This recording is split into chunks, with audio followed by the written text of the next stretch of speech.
इस magical world में 4 continent, 20 nation और कई अलग अलग स्पीशीज हैं।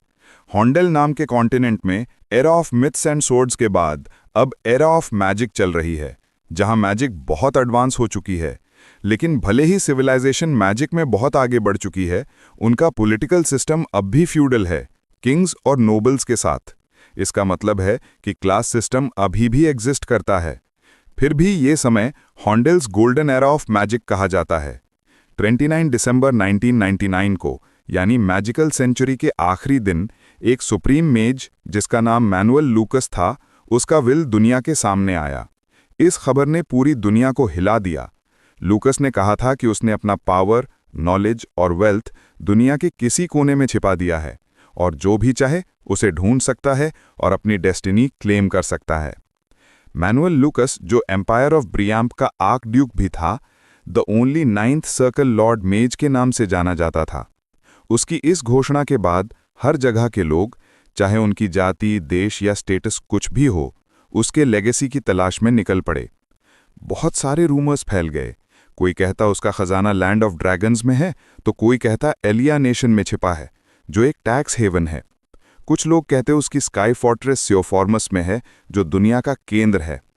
लेकिन 20 साल गुजर गए और किसी को एक भी क्लू नहीं मिला। फिर एक दिन एक आदमी के सामने सिस्टम मैसेज आया कि उसने मैनुअल लूकस का डेस्टिनी प्राप्त कर लिया है, और वो शॉक और एक्साइटमेंट से भर गया।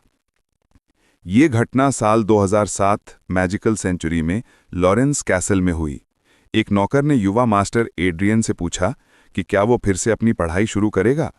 एड्रियन ने कहा हाँ, जबकि नौकर बोला कि उसकी ज़रूरत नहीं है। लेकिन एड्रियन बोला कि उसके पास एक किताब है जो उसे बहुत पसंद है और वो उसे बाद में पढ़ेगा। एड्रियन लॉरेंस वाइकाउंट लॉरेंस का दूसरा बेटा था। उसे याद था कि वो अपनी पिछली जिंदगी में साउथ कोरिया में था। उसकी मौत तब हुई जब आर्मी का ट्रक पलट गया। डिस्चार्ज मिलने में सिर्फ 1 महीना बाकी था। जब उसने आंखें खोलीं तो वो खुद को किंगडम ऑफ हेड में पाया, जहां वो किमिंदी से एड्रियन लॉरेंस बन गया था। शुरू में वो थोड़ा कंफ्यूज था, लेकिन उसकी पिछले जिंदगी का एक्सपीरियंस उसके लिए बहुत काम आया। वो बहुत जल्दी सीखने वाला था और उसके इंस्ट्रक्टर्स हमेशा उसकी तारीफ करते थे। सब कहते थे कि वो बेहद एक्सेप्शनल है। लेकिन इससे कुछ लोगों में जेलसी भी पैदा हुई। एड्रियन को महसूस हुआ कि इस दुनिया में भी कुछ चीज़ें निराशाजनक हैं। हॉन्डेल भले ही जादू के मामले में बहुत एडवांस हो, लेकिन ये अब भी सोशली बैकवर्ड थी। उसके पुराने दुनिया का नॉलेज यहाँ ज़्यादा काम नहीं आया। तभी उसने ठान लिया कि वो अपनी वैल्यू बढ़ाने के लिए लगातार मेहनत करेगा। वो जीनियस की तरह एक्ट करता रहा, लेकिन ज़िंदगी इतनी आसान नहीं थी कि सिर्फ मेहनत से चल सके। उसे वो दिन याद आया जब वो अपनी माँ के साथ खाना खा रहा था और अचानक वो गिर पड़ा क्योंकि उसे जहर दे दिया गया था। तब उसकी उम्र सिर्फ 7 साल थी। डॉक्टर ने कहा कि अगर थोड़ी देर और हो जाती तो वो मर जाता। सब लोग पूछ रहे थे कि ऐसा किसने किया, लेकिन एड्रियन जानता था कि कल्प्रिट कौन है। जब वो बीमार था, कोई उसके कमरे में आया और एड्रियन से पूछा कि क्या तुम्हें अंदाज़ा है कि मैं तुम्हारे लिए कितनी वरीड थी। जब एड्रियन ने डरते हुए ऊपर देखा तो उसने उस औरत को देखा जो पूछ रही थी कि क्या वो ठीक है। वो औरत लॉरेंस फैमिली की ऑफिशियल वाइफ थी, एना लॉरेंस। उस हाई लीनिएज यानी उच्च कुलीन औरत के लिए ये बात असहनीय थी कि एड्रियन, जो एक साधारण और हम्बल ओरिजिन यानी साधारण जन्म का था और उसका बेटा भी नहीं था, फिर भी पिता यानी फैमिली पेट्रियार्क का ध्यान अपनी ओर खींच रहा था। इस नए एड्रियन की उपस्थिति ने उसे अंदर से बेहद असहज कर दिया था। जब एड्रियन ठीक हो गया तो वो अंदर से बहुत एंग्री था, क्योंकि भले ही ये दुनिया बहुत एडवांस हो चुकी थी, लेकिन देश का पॉलिटिकल सिस्टम अब भी बहुत बैकवर्ड था। बिना किसी ठोस सबूत के एना को गिल्टी ठहराना असंभव था, लेकिन एड्रियन समझ नहीं पा रहा था कि उसका पिता कुछ क्यों नहीं कर रहा। ये तो नामुमकिन था कि उसे ये पता न हो कि एना ही मुख्य सस्पेक्ट है। तभी एड्रियन को समझ आया कि उसके पिता जानबूझकर सब कुछ इग्नोर कर रहे हैं ताकि परिवार की रेप्यूटेशन पर असर न पड़े। उस दिन के बाद से एड्रियन ने जीनियस की तरह बर्ताव करना पूरी तरह बंद कर दिया। करीब 10 साल बाद 1 मई 2019 को अब एड्रियन 20 साल का हो चुका था। वो उसी कैफेटेरिया में गया जहां वो अक्सर जाता था। वेटर्स आपस में बात कर रहे थे, क्या तुम उसे जानते हो? वो लॉरेंस परिवार का दूसरा बेटा है। लेकिन फिर भी सब कहते कि वो किसी कॉमनर जैसा दिखता है, ना कि किसी नोबल की तरह। तभी अटेंडेंट ने उन्हें चुप रहने को कहा और एड्रियन से पूछा, can I help you? Adrian ने कहा कि उसे क्रोनिका ऑनलाइन के कोई पॉइंट कार्ड्स नहीं दिख रहे। तब अटेंडेंट ने बताया कि पॉलिसी बदल गई है, अब पॉइंट कार्ड सिर्फ कैश काउंटर से खरीदे जा सकते हैं। उसने पूछा, आपको कितने चाहिए? एड्रियन ने कहा, सभी। जब वो चला गया तो दोनों ने उसका धन्यवाद किया, लेकिन सुपरवाइजर ने उस कर्मचारी को फटकार लगाई, तुम्हें पता नहीं कि अगर तुम किसी नोबल को नाराज कर दोगे तो तुम्हें सजा मिल सकती है। वो लड़का सोच में पड़ गया, वो खुद यहाँ क्यों आया? वो तो किसी सर्वेंट को भेज सकता था। सुपरवाइजर ने कहा कि उसे भी नहीं पता, पर यह पहली बार नहीं था जब वो आया हो। वो हर महीने 2-3 बार आता था, और हाँ, वो शायद गेम्स का बहुत बड़ा फैन है। एड्रियन ने सोचा, मैंने अभी अभी 5 मिलियन गेम पॉइंट्स पर खर्च कर दिए। कोरियन करेंसी में ये लगभग 5 मिलियन वॉन होता है। तभी उसका गार्ड आकर बोला, यंग मास्टर, हमें फोन आया है कि मास्टर सेड्रिक घर आ रहे हैं। एड्रियन को यह सुनकर बहुत गुस्सा आया। घर पहुंचने पर उसकी मां सिल्विया लॉरेंस ने पूछा कि वो कहाँ गया था। तभी अचानक एक आदमी वहां आया और बोला, क्या तुम बिना गाड़ी के प्रॉपर्टी में घूम रहे हो? क्या तुम्हारा दिमाग खराब हो गया है? वो था सेड्रिक लॉरेंस, एड्रियन का हाफ ब्रदर, यानी 23 साल का। एड्रियन के मन में बस यही ख्याल आया, ये आदमी बहुत इरिटेटिंग है। सेड्रिक ने अहंकार से कहा, तुम एक नोबल के बेटे हो और ऐसे बर्ताव करते हो जैसे कोई कॉमनर हो। तुम्हें परिवार की रेप्यूटेशन की परवाह नहीं। एड्रियन ने सोचा, मुझे ऐसी फेक रेप्यूटेशन की कोई परवाह नहीं। अगर ये नोबल न होता तो खुद का ख्याल भी नहीं रख पाता। लेकिन वो झगड़ा बढ़ाना नहीं चाहता था, इसलिए बोला, मुझे माफ करें, आगे से ध्यान रखूंगा। सेड्रिक ने घमंड से कहा, वैसे भी एक हाफ ब्लड कॉमनर होना कोई गर्व की बात नहीं है। एड्रियन ने पूछा, तुम यहां क्यों आए हो? सेड्रिक ने कहा, पिता चाहते हैं कि तुम फास्ट डिस्ट्रीब्यूशन बिजनेस संभालो। तुमने इसके बारे में सुना ही होगा। एड्रियन ने सोचा कि हॉन्डेल में नोबल फैमिलीज एक साथ कॉन्ग्लोमरेट्स और पॉलिटिकल डायनेस्टीज की तरह काम करती हैं। अब उसे समझ आया कि सेड्रिक अचानक क्यों आया। एड्रियन ने कहा, ठीक है, लेकिन मैं इसे मना करता हूं। सेड्रिक ने व्यंग में कहा, समझदार हो, बेहतर है कि तुम कुछ ना करो और किसी के लायक भी ना बनो। उसकी मां चिंतित होकर पूछती है, क्या तुम ठीक हो? एड्रियन बोला, हाँ मां, मैं ठीक हूं। उनसे उलझना बेकार है। एड्रियन सोचने लगा, जहर वाले हादसे के बाद मैंने अपनी जीनियस इमेज छोड़ दी। मैंने खुद को सबसे दूर कर लिया और इंटरैक्शन को कम कर दिया। शायद पिता को कभी किसी कॉन्क्यूबाइन सन में इंटरेस्ट नहीं था, इसलिए उन्होंने हमेशा इंडिफरेंस दिखाई, लेकिन इसने मेरी जान बचा ली। पिछले 10 सालों से एड्रियन एक शैडो की तरह जी रहा था, अपनी मौजूदगी को मिटाते हुए। लॉरेंस मैंशन में लोग अब कहते थे कि एड्रियन बस गेम्स एडिक्ट है। कभी जो लड़का जीनियस कहलाता था, अब उस पर हंसी उड़ाई जाती थी। अधिकतर नौकर एना लॉरेंस के प्रभाव में थे, इसलिए कोई भी उसके बारे में बुरा बोल सकता था। अब जब एड्रियन अपने कमरे में पहुंचा तो उसने वर्चुअल रियलिटी हेडसेट पहना और सोचने लगा कि लोग समझते हैं कि मैं गेम्स खेलकर हकीकत से भाग रहा हूं, पर वो पूरी तरह गलत हैं। जैसे ही वो गेम वर्ल्ड में दाखिल हुआ, उसने डेस्टिनी मिशन फेज 1 पूरी की और अपने इन गेम कैरेक्टर को रियल लाइफ बॉडी से सिंक्रोनाइज कर लिया। एड्रियन ने सोचा, अगर मुझे किसी को मॉनिटर करना है तो मुझे भी वर्चुअल वर्ल्ड में ऐसा करना होगा, क्योंकि क्रोनिका ऑनलाइन में सीखी गई स्किल्स असल जिंदगी में भी असर डालती हैं।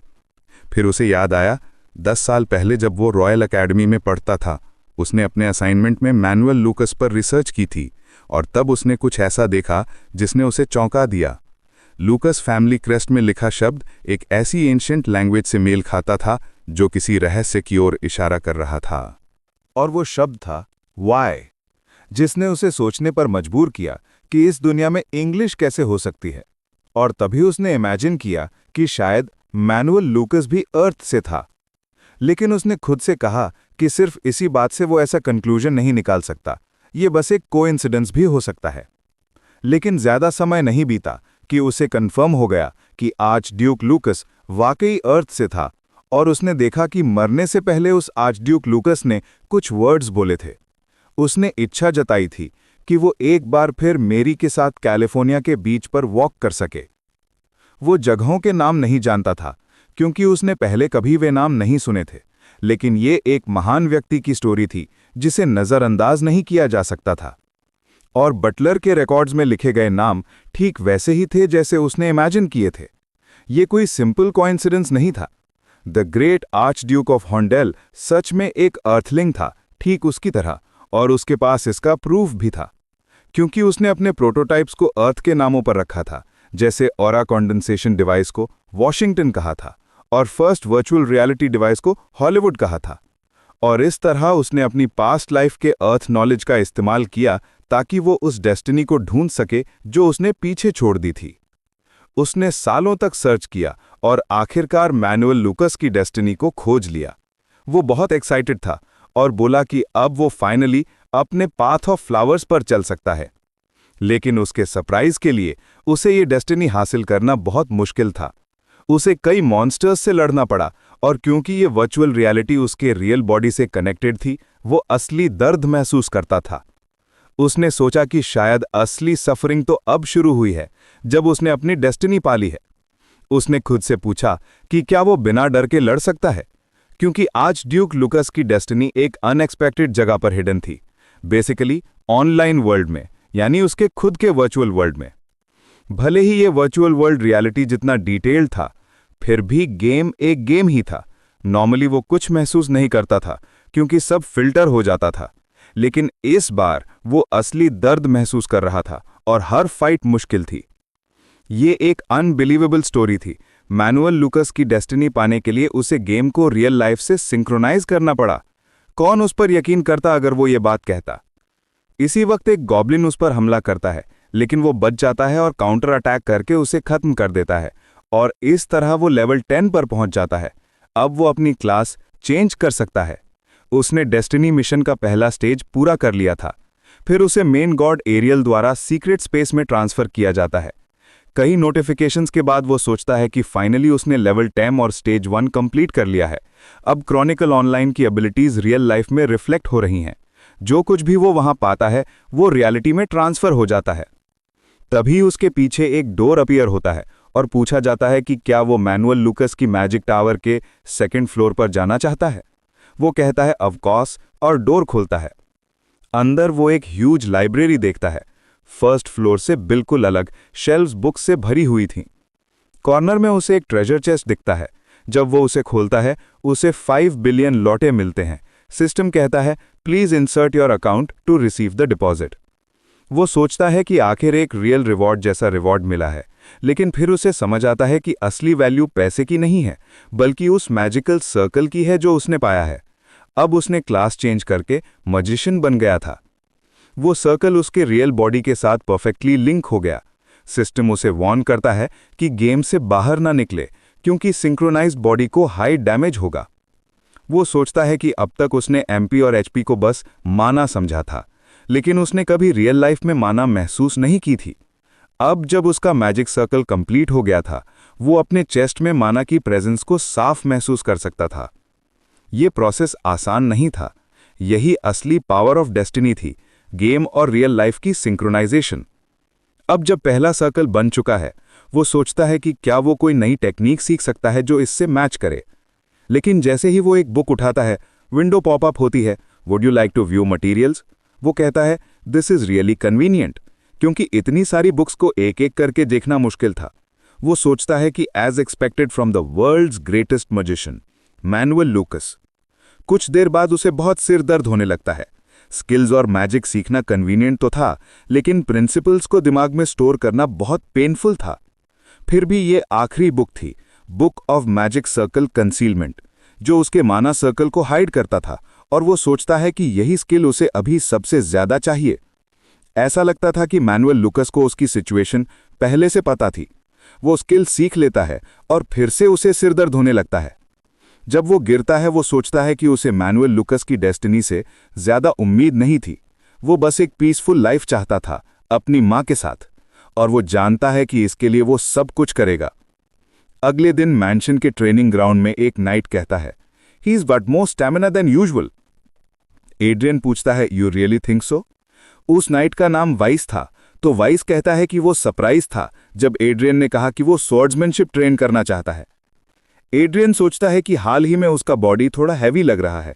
वो मानता है कि उसने सोचा था कि रियल लाइफ में ट्रेनिंग करने से शायद गेम में मदद मिले, लेकिन वो सोचता है कि इसे अभी छोड़ देना चाहिए। अब वो अपने बॉडी में माना सर्कल को फील कर सकता है और उसकी स्टैमिना भी बेटर हो रही है। ऐसा लगता है कि उसके स्टेटस की इंप्रूवमेंट रियल लाइफ पर भी असर डाल रही है। दूसरे शब्दों में इसका मतलब है कि जो एबिलिटीज वो गेम में यूज करता है अब वो उन्हें रियल लाइफ में भी यूज कर सकता है, जो वाकई बहुत ओवरपावर्ड है। वो सोचता है कि अब वो माना सेंसिटिव नाइट से अपने सर्कल को छिपा सकता है उस सर्कल कंसीलमेंट स्किल की मदद से।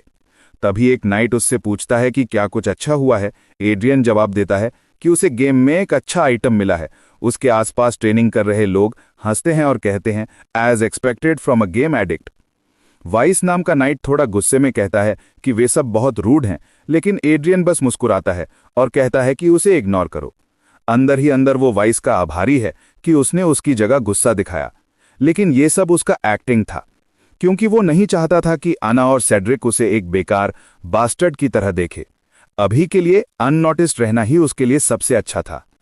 फिर वो अपने कमरे में लौटता है और दोबारा गेम में लॉगिन करता है। अब जब उसने कंफर्म कर लिया कि रियल लाइफ स्टेटस और गेम स्टेटस आपस में लिंक्ड हैं, तो वो सोचता है कि अब उसे एक गिल्ड यानी लार्ड बनानी चाहिए, क्योंकि फ्यूचर में उसे और ज्यादा पैसे और एबिलिटीज मिलने वाले हैं। उसे याद आता है कि किसी ने कहा था कि इस गेम में सबसे इंपॉर्टेंट चीज है the power of your wallet. तो वो बहुत सारे आइटम्स, पोर्शंस और ब्लेसिंग्स खरीदता है, जैसे blessing of the goddess, protection of the goddess, XP boost और कई दूसरे बफ्स। तभी एक नया विंडो पॉपअप होता है जो बताता है कि वो अब एक सपोर्टर समन कर सकता है। वो सोचता है, सपोर्टर? शायद सिस्टम ने यह ऑप्शन इसलिए दिया क्योंकि मेरी स्टैमिना लो है। एक सपोर्ट मुझे तेजी से ग्रो करने में हेल्प करेगा। लेकिन सपोर्टर समन करने के लिए उसे एक्सपी पॉइंट्स खर्च करने होंगे, जो वो नॉर्मली लेवल अप करने के लिए इस्तेमाल करता है। फिर भी वो सोचता है कि टीम प्ले के लिए ये वर्थ इट है। वो डिसाइड करता है कि वो एक हाई क्लास वॉरियर चुनेगा जो उसका टैंक बनेगा, चाहे जितना भी महंगा हो। वो ऑप्शन पर क्लिक करता है और बहुत सारे सपोर्टर कैरेक्टर्स दिखाई देते हैं। वो सोचता है कि ये बिल्कुल कोरियन गेम्स जैसे हैं। उसने लगभग 30 मिलियन ओन्स खर्च किए, लेकिन उसे कोई पसंद नहीं आया। तभी उसकी नजर एक सपोर्टर पर पड़ती है, आर्सिया द सेलेस्टियल स्टील। वो एक डिफेंसिव सपोर्टर थी जो शील्ड ऑफ गॉड नाम का पावरफुल बैरियर बना सकती थी।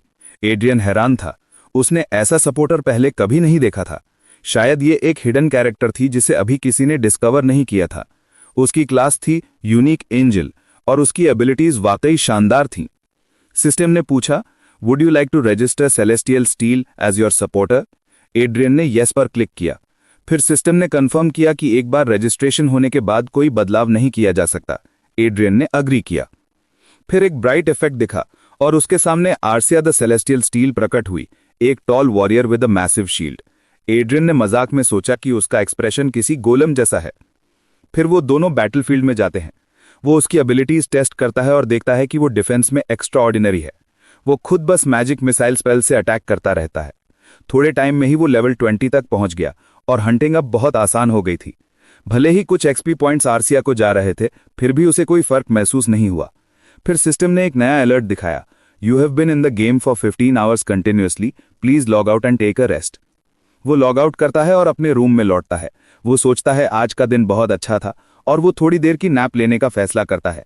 लेकिन तभी उसे महसूस होता है कि कोई उसके पीछे खड़ा है। जब वो मुड़ता है तो शॉक में आ जाता है, आर्सिया उसके रियल रूम में मौजूद थी। वो चौंक कर पूछता है, what the hell are you doing here?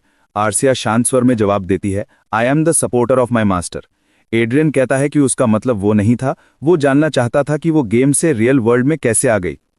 आर्सिया मुस्कुराती है और कहती है, I understand now, you must be curious how I maintain my presence in reality. Adrian कहता है यस, और वो सोचता है कि आर्सिया क्लियरली गेम और रियल वर्ल्ड के बीच फर्क समझती है। वो एक्सप्लेन करती है, I am a homunculus, basically an android. My creator is Mister Manuel Lucas. As predetermined by my master, my appearance and combat traits belong to the Celestial Steel prototype. Adrian shock में सोचता है कि इसका मतलब वो mister लूकस की legacy में से एक है। आर्सिया कहती है यस। वो मन ही मन कहता है, डैम इट, अगर मुझे पता होता कि ऐसा होगा तो मैं कोई और वर्सटाइल सपोर्ट चुनता। वो पूछता है, तो क्या तुम्हारे स्टैटस वही हैं जो गेम में थे? आर्सिया कहती है यस। कुछ रेस्ट्रिक्टेड स्टैट्स बाद में अनलॉक होंगे जब आप हायर लेवल मिशंस पूरी करेंगे। अभी के लिए मेरे स्टैट्स एक ग्रैंड मास्टर के बराबर हैं। एड्रियन स्टन रह जाता है। ग्रैंड मास्टर का लेवल एक 8 सर्कल मेज के बराबर होता है, जो पूरे कॉन्टिनेंट में सबसे पावरफुल है। किंगडम ऑफ हेवर्ड में भी हाईएस्ट रैंक सिर्फ 7 सर्कल तक है और पूरे वर्ल्ड में सिर्फ 8 सर्कल मेजेस हैं। वो सोचता है, how did mister लूकस create such a monster? लेकिन फिर भी उसे खुशी होती है कि अब उसके पास एक लॉयल कंपेनियन है जो सिर्फ उसके ऑर्डर्स मानती है। अब उसका नया प्रॉब्लम ये था कि मैं इस लड़की को कैसे छिपाऊं। वो आर्सिया से पूछता है कि वो उससे पहले कहाँ थी और क्या वो दोबारा गेम में लौट सकती है। आर्सिया जवाब देती है, मैं एवरिल नाम की सीक्रेट सिटी में एक मेंटेनेंस वेयरहाउस में स्टैंड बाय मोड में थी, वहीं से मुझे ट्रांसफ़र किया गया। आर्सिया बताती है कि वो गेम सर्वर मैनेजमेंट सिस्टम से ट्रांसमिट हुई थी और ऐसी ट्रांसमिशन सिर्फ इनिशियल सेंड के समय ही पॉसिबल होती है।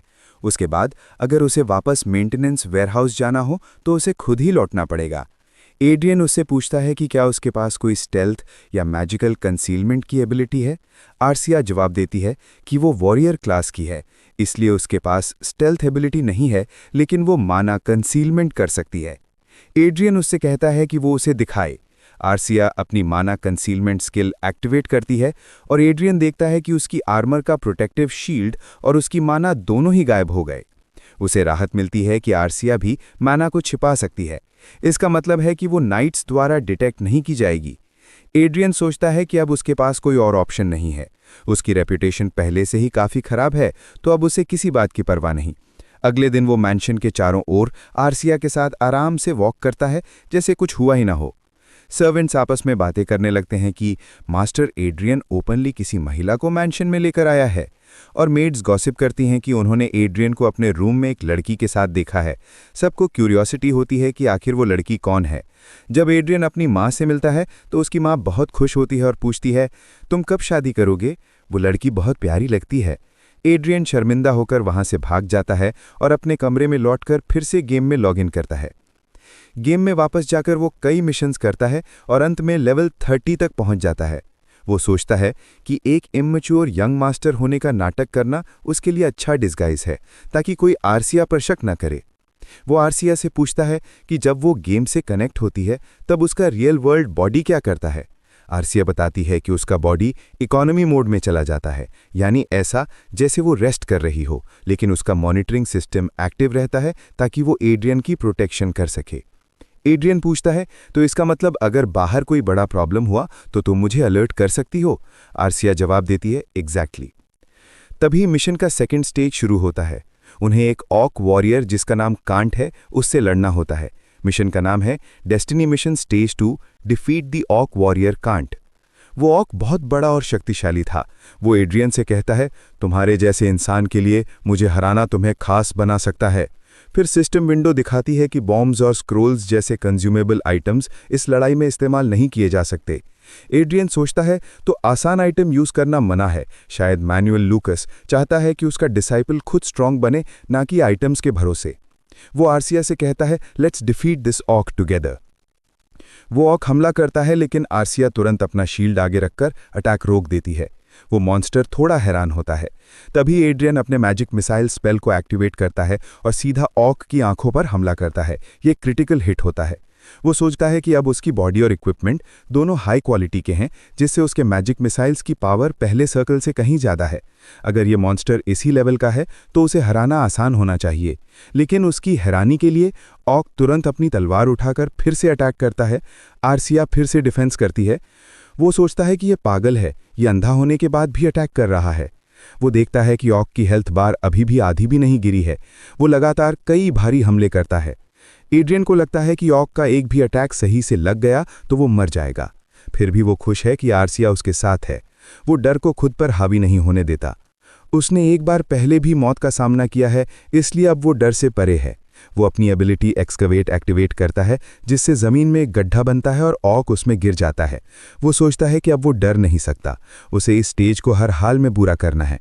वो आर्सिया को आदेश देता है कि ऑक को उठने ना दे और लगातार उस पर हमला करे। दोनों मिलकर कई दिशाओं से अटैक करते हैं। काफ़ी देर की लड़ाई के बाद ऑक कांट की एचपी सिर्फ 50 रह जाती है। एड्रियन कहता है, ये सच में बहुत जिद्दी है। वो टैक्टिकली सोचते हुए एक और मैजिक मिसाइल कास्ट करता है और आखिरकार ऑक कांट को हरा देता है। मिशन क्लियर हो जाता है। Stage 2 of destiny mission completed. अब टावर ऑफ मैनुअल लूकस का तीसरा फ्लोर अनलॉक हो गया था। उसी रात विस्काउंट लॉरेंस यानी एड्रियन के पिता अपने ऑफिस में विंडो से बाहर देख रहे थे। तभी उनकी पत्नी अंदर आती है और पूछती है, डियर क्या सोच रहे हो? ये उनकी पहली पत्नी एना लॉरेंस थीं। वो कहती है, इतनी रात को यहाँ अकेले क्यों बैठे हो? क्या तुम एड्रियन की उस खबर की वजह से परेशान हो कि उसने किसी प्लिबियन लड़की को मैंशन में लाया है? विस्काउंट लॉरेंस उसे एक लेटर देते हैं। एना उसे पढ़ती है और शॉक हो जाती है। ये सेना की समनिंग लेटर थी। एम्पायर क्रोकिन के साथ युद्ध की संभावना बहुत बढ़ गई थी। हर टेरिटरी से लोकल ट्रूप्स को जोड़ने का आदेश था। लेटर में लिखा था कि विस्काउंट लॉरेंस को वेस्टर्न कमांड में ज्वाइन करना होगा, 5 वैनगार्ड यूनिट्स, 50 नाइट्स और 1000 सोल्जर्स के साथ। एना हैरान होती है और कहती है, क्या तुम सेड्रिक को भेजने का सोच रहे हो? वो रिक्वेस्ट करती है, प्लीज़ एड्रियन को भेज दो। वो दिन रात सिर्फ गेम्स खेलता है और कुछ नहीं। लॉरेंस फैमिली का मेंबर होने के नाते उसे भी कभी अपनी रिस्पॉन्सिबिलिटी निभानी चाहिए। विस्काउंट लॉरेंस गहरी सांस लेते हैं और कहते हैं, इतने समय तक उसे अकेला छोड़ देने के बाद अब तुम्हें उसकी ज़रूरत महसूस हो रही है? एना जवाब देती है, ये तुम ही थे जिसने ये सब चाहा था। अब तक एड्रियन ने अपनी नोबल राइट्स का पूरा फ़ायदा उठाया है। उसके पिता ने पूछा, क्या तुम सच में ऐसा सोचते हो? एना ने जवाब दिया, आपका मतलब क्या है? लेकिन वो बस चुपचाप उसे देखने लगा। फिर उसने कहा कि सेड्रिक ही इस टेरिटरी का उत्तराधिकारी है और वो ये सुनिश्चित करेगा कि एना और उसके स्टेपफादर को अब से कोई परेशानी ना हो। उसने कहा कि एना को बस उसके फैसलों का पालन करना चाहिए। ये सुनकर एना बहुत हैरान रह गई। फिर उसने कहा, जैसा एना ने पहले कहा था, वो इस बार एड्रियन को बैटलफील्ड में भेजेगा, लेकिन जब एड्रियन वापस आएगा वो उसे पूरी तरह स्वतंत्र बना देगा। उसे उम्मीद है कि एड्रियन और सिल्विया भविष्य में किसी खतरे में नहीं पड़ेंगे। इसमें निगरानी और गुप्त जांचें भी शामिल हैं। उसने पूछा, क्या ये तुम्हारे लिए काफ़ी है? फिर कहा, अब बस करो और एड्रियन को आज़ाद रहने दो। सुबह एड्रियन अपने नाइट ट्रेनर के साथ अभ्यास कर रहा था। वो आदमी बोला कि एड्रियन की शारीरिक शक्ति में बहुत सुधार हुआ है क्योंकि वो रोज़ ट्रेनिंग कर रहा है। उसने कहा कि वो यकीन नहीं कर पा रहा कि इतनी जल्दी सुधार कैसे हुआ। अगर वो अपने टीनेज ईयर्स में इतना मेहनती होता तो एक महान व्यक्ति बन सकता था। लेकिन एड्रियन जानता था कि उसकी शक्ति इसलिए बढ़ी क्योंकि वो लेवल 30 पे पहुंच चुका है और उसने डेस्टिनी मिशन का दूसरा चरण पूरा कर लिया है। इस मिशन का रिवॉर्ड बहुत अच्छा था। उसे बहुत सारा मनी मिला और उसने अपना दूसरा मैजिक सर्कल बनाया। अब उसके पास एक इन्वेंट्री भी है, जैसे किसी गेम में होती है। वो जब चाहे अपनी चीज़ों को उसमें छिपा सकता है या ज़रूरत पड़ने पर इस्तेमाल कर सकता है। और हाँ, उसके गेम का स्टेटस का असर उसकी रियल लाइफ पर भी होता है। मेहनत से वो एक ऐसा इंसान बन सकता है जिसमें नाइट की फिजिकल स्किल्स और विज़र्ड की मैजिक पावर दोनों हों। अगर वो डेस्टिनी से मिले सभी स्टैट्स को पूरी तरह एब्जॉर्ब कर ले तो वो आर्चमेज लूकस से भी ज़्यादा ताकतवर बन सकता है। लेकिन तभी बटलर आया और बोला कि your excellency wants to see you in the castle. Adrian हैरान रह गया कि उन्होंने मुझे अब क्यों बुलाया। कुछ घंटों बाद लॉरेंस कासल में एड्रियन अपने पिता के ऑफिस में खड़ा था। सेड्रिक अपने पिता पर चिल्ला रहा था, आप उसे बैटलफील्ड में क्यों भेज रहे हैं हमारे परिवार की जगह? उसके पिता ने समझाया कि सेड्रिक ही इस परिवार का उत्तराधिकारी है और वो उसे बैटलफील्ड में नहीं भेज सकता क्योंकि वो बहुत खतरनाक जगह है। उसकी मां ने कहा, क्या आप ये कह रहे हैं कि एड्रियन की कीमत सेड्रिक से कम है? पैट्रियार्क ने जवाब दिया कि हाँ, दोनों की वैल्यू में फ़र्क है। एड्रियन को यह सुनकर गुस्सा आया, लेकिन उसने सोचा कि यह बुरा भी नहीं है। आखिर कोई भी गेम में हेलमेट पहनकर प्रवेश कर सकता है और अगर वो हेयर का सब्स्टिट्यूट है तो कोई उसे छुएगा नहीं। अब उसे बस एना की निगरानी से छुटकारा पाना था। उसने कहा, मैं समझ गया, मैं इस परिवार के प्रतिनिधि के रूप में युद्ध में जाऊंगा। उसके पिता ने उसका धन्यवाद किया। सेड्रिक बोला कि अब वो कुछ नहीं कहेगा क्योंकि ये उसके पिता का फैसला है, लेकिन अगर एड्रियन ने परिवार की बदनामी की तो वो चुप नहीं बैठेगा। एड्रियन को ये मजाकिया लगा, भाई आराम से घर में रहेगा और मुझे बैटलफील्ड में भेज रहा है, फिर भी मुझ पर आरोप लगा रहा है। उसने कहा, मैं अपना बेस्ट करूंगा। जाने से पहले उसके पिता ने कहा कि वो उससे कुछ पर्सनल बात करना चाहता है। जब वो दोनों अकेले रह गए तो पिता ने कहा, अगर ये मिशन सफल रहा तो मैं तुम्हें और सिल्विया को रॉयल लैंड भेज दूंगा। वहां तुम जो चाहो कर सकते हो बिना किसी इंटरफियरेंस के। इसे अपने योगदान का रिवॉर्ड समझना। एड्रियन ने सोचा कि एना तो मुझे तब भी नफरत करती है जब वो मेरी आंखों के सामने नहीं होती। उसने पूछा, क्या वो सच में मुझे अनुमति देंगे? लेकिन उसे अभी भी भरोसा नहीं था, तो उसने कहा, मैं सोचूंगा। उसके पिता ने मुस्कुराते हुए कहा, तो तुम मुझ पर भरोसा नहीं करते? एड्रियन ने जवाब दिया, शायद जब मैं बैटलफील्ड से जिंदा लौट आऊंगा तब सोचूंगा। उसके पिता ने कहा, सही बात है। फिर उसने एड्रियन को एक आर्टिफैक्ट शील्ड दिया, क्लास 5 की सुरक्षा के साथ और क्लास S का बड़ा शील्ड। उसने कहा, यह बैटलफील्ड में बहुत काम आएगा क्योंकि टेलीपोर्टेशन वहां अनुमति नहीं है। एड्रियन ने सोचा कि ऐसे आर्टिफैक्ट्स बहुत कीमती होते हैं और उसने धन्यवाद किया। जब वो बाहर निकला, सेड्रिक और एना उसे ठंडी नज़रों से देख रहे थे। उसने सोचा, बिल्कुल, ये दोनों ज़रूर देख रहे होंगे। पैट्रियार्क ने कहा, सिल्विया की चिंता मत करो, वहां जाकर थोड़ा आराम करना। एड्रियन ने सोचा, जब किसी ने बचपन में मुझे जहर देने की कोशिश की थी तब पिताजी की प्रतिक्रिया बहुत निराशाजनक थी, लेकिन अब मेरे चारों ओर दुश्मन हैं और शायद मैं सिर्फ उन्हीं पर भरोसा कर सकता हूं, बस इस बार। बाद में पैट्रियार्क अपने ऑफिस में सरदर्द से परेशान बैठा था। उसने अपना मैजिक रिंग सक्रिय किया जो दर्द कम करता था, और उसने सोचा कि वो लड़का तो शुरू से ही सब कुछ समझता था, बस मूर्ख बनने का नाटक कर रहा था, उस जहर वाले दिन से ही। अब एड्रियन की मां चिंतित थी। उसने कहा, अगर वो लोग तुम्हें बैटलफील्ड में नुकसान पहुंचाएंगे तो मैं क्या करूंगी? एड्रियन ने मुस्कुराकर कहा, यह तो और अच्छा होगा। जितने ज्यादा क्राइम्स उनके नाम पर होंगे, उन्हें खत्म करना उतना आसान होगा। उसकी मां हैरान रह गई। तुम ये क्या कह रहे हो? अगर किसी ने सुन लिया तो हमें सजा मिलेगी। एड्रियन ने कहा, चिंता मत करो, आर्सिया दरवाजे पर पहरा दे रही है। मैं अब पहले जैसा नहीं हूं, बस थोड़ी देर और सब खत्म हो जाएगा। थोड़ा और इंतजार करो, क्योंकि जब वो वापस आएगा तो सब कुछ पूरी तरह बदल जाएगा।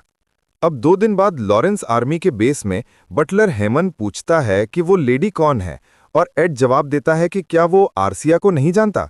बटलर कहता है कि उसने दोनों के रिश्ते के बारे में सुना है, लेकिन अब जब एड्रियन बैटलफील्ड जा रहा है तो उसे यकीन नहीं है कि किसी प्रेमिका को साथ ले जाना सही है या नहीं। लेविटेशन ट्रेन्स के कॉन्फ्रेंस रूम में एड्रियन कहता है कि वो अभी भी आर्सिया के बारे में चर्चा करेगा, क्योंकि वो उसे पीछे नहीं छोड़ सकता। अगर कुछ गलत होता है तो वही उसकी जान बचाएगी, और खासकर अब जब उसने हाल ही में अपना लेवल काफी बढ़ा लिया है। उसके एट्रीब्यूट्स अब लगभग एक ऑफिशियल नाइट के बराबर हैं। उसे अब भी अपनी सर्वाइवल टैक्टिक्स को सुधारने की जरूरत है। उसने सिर्फ 2 दिन में 200 मिलियन गेम में खर्च किए और लक एनकाउंटर का तीसरा लेवल पूरा कर लिया। अब वो चौथे स्टेज तक पहुंचने वाला है। तीसरे लेवल की रिवॉर्ड्स की कीमत 100 बिलियन थी। उसने एक ओमनीपोटेंट हीलिंग पोशन और 3 एलिक्सर्स हासिल किए, जो अब उसके पॉकेट डिमेंशन में सुरक्षित रखे गए हैं। उसे लगता है कि ये मौजूदा स्थिति के लिए परफेक्ट रिवॉर्ड है, और अब उसके पास समय बर्बाद करने का मौका नहीं है।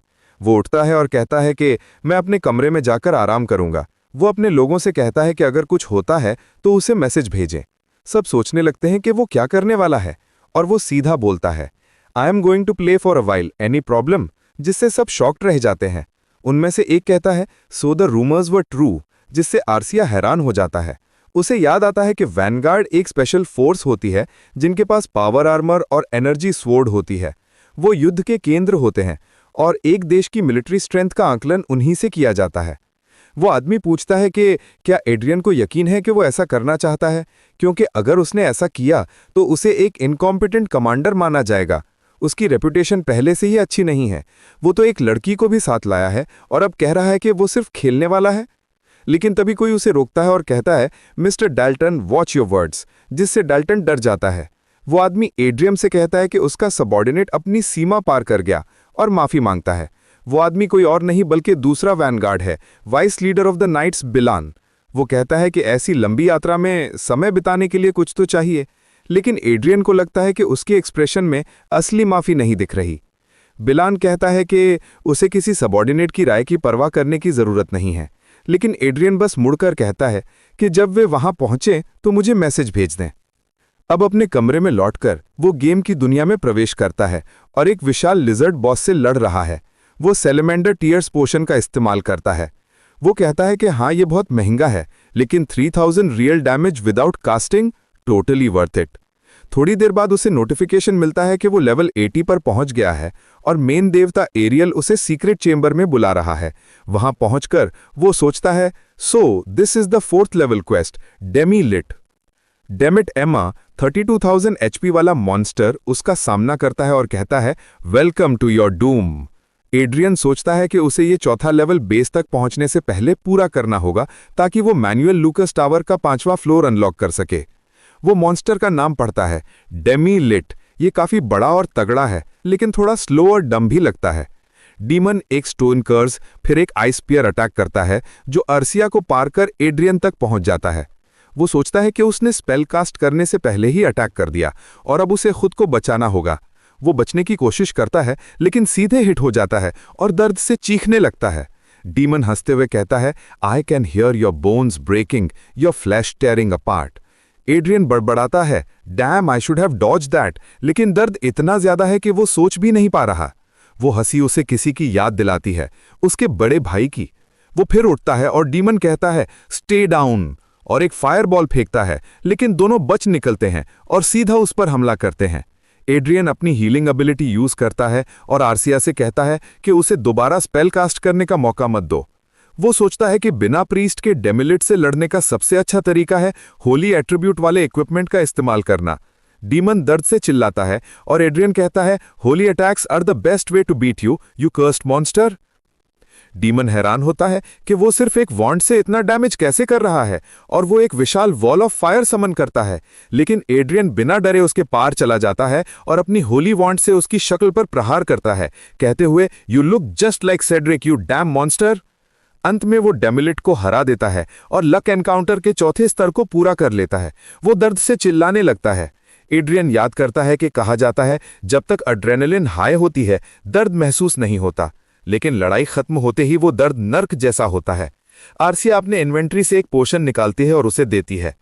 एड्रियन सोचता है कि वो खुद अपने मास्टर के इन्वेंट्री से पोशन निकाल सकती हैं। इसका मतलब है कि वो बहुत ही खास है।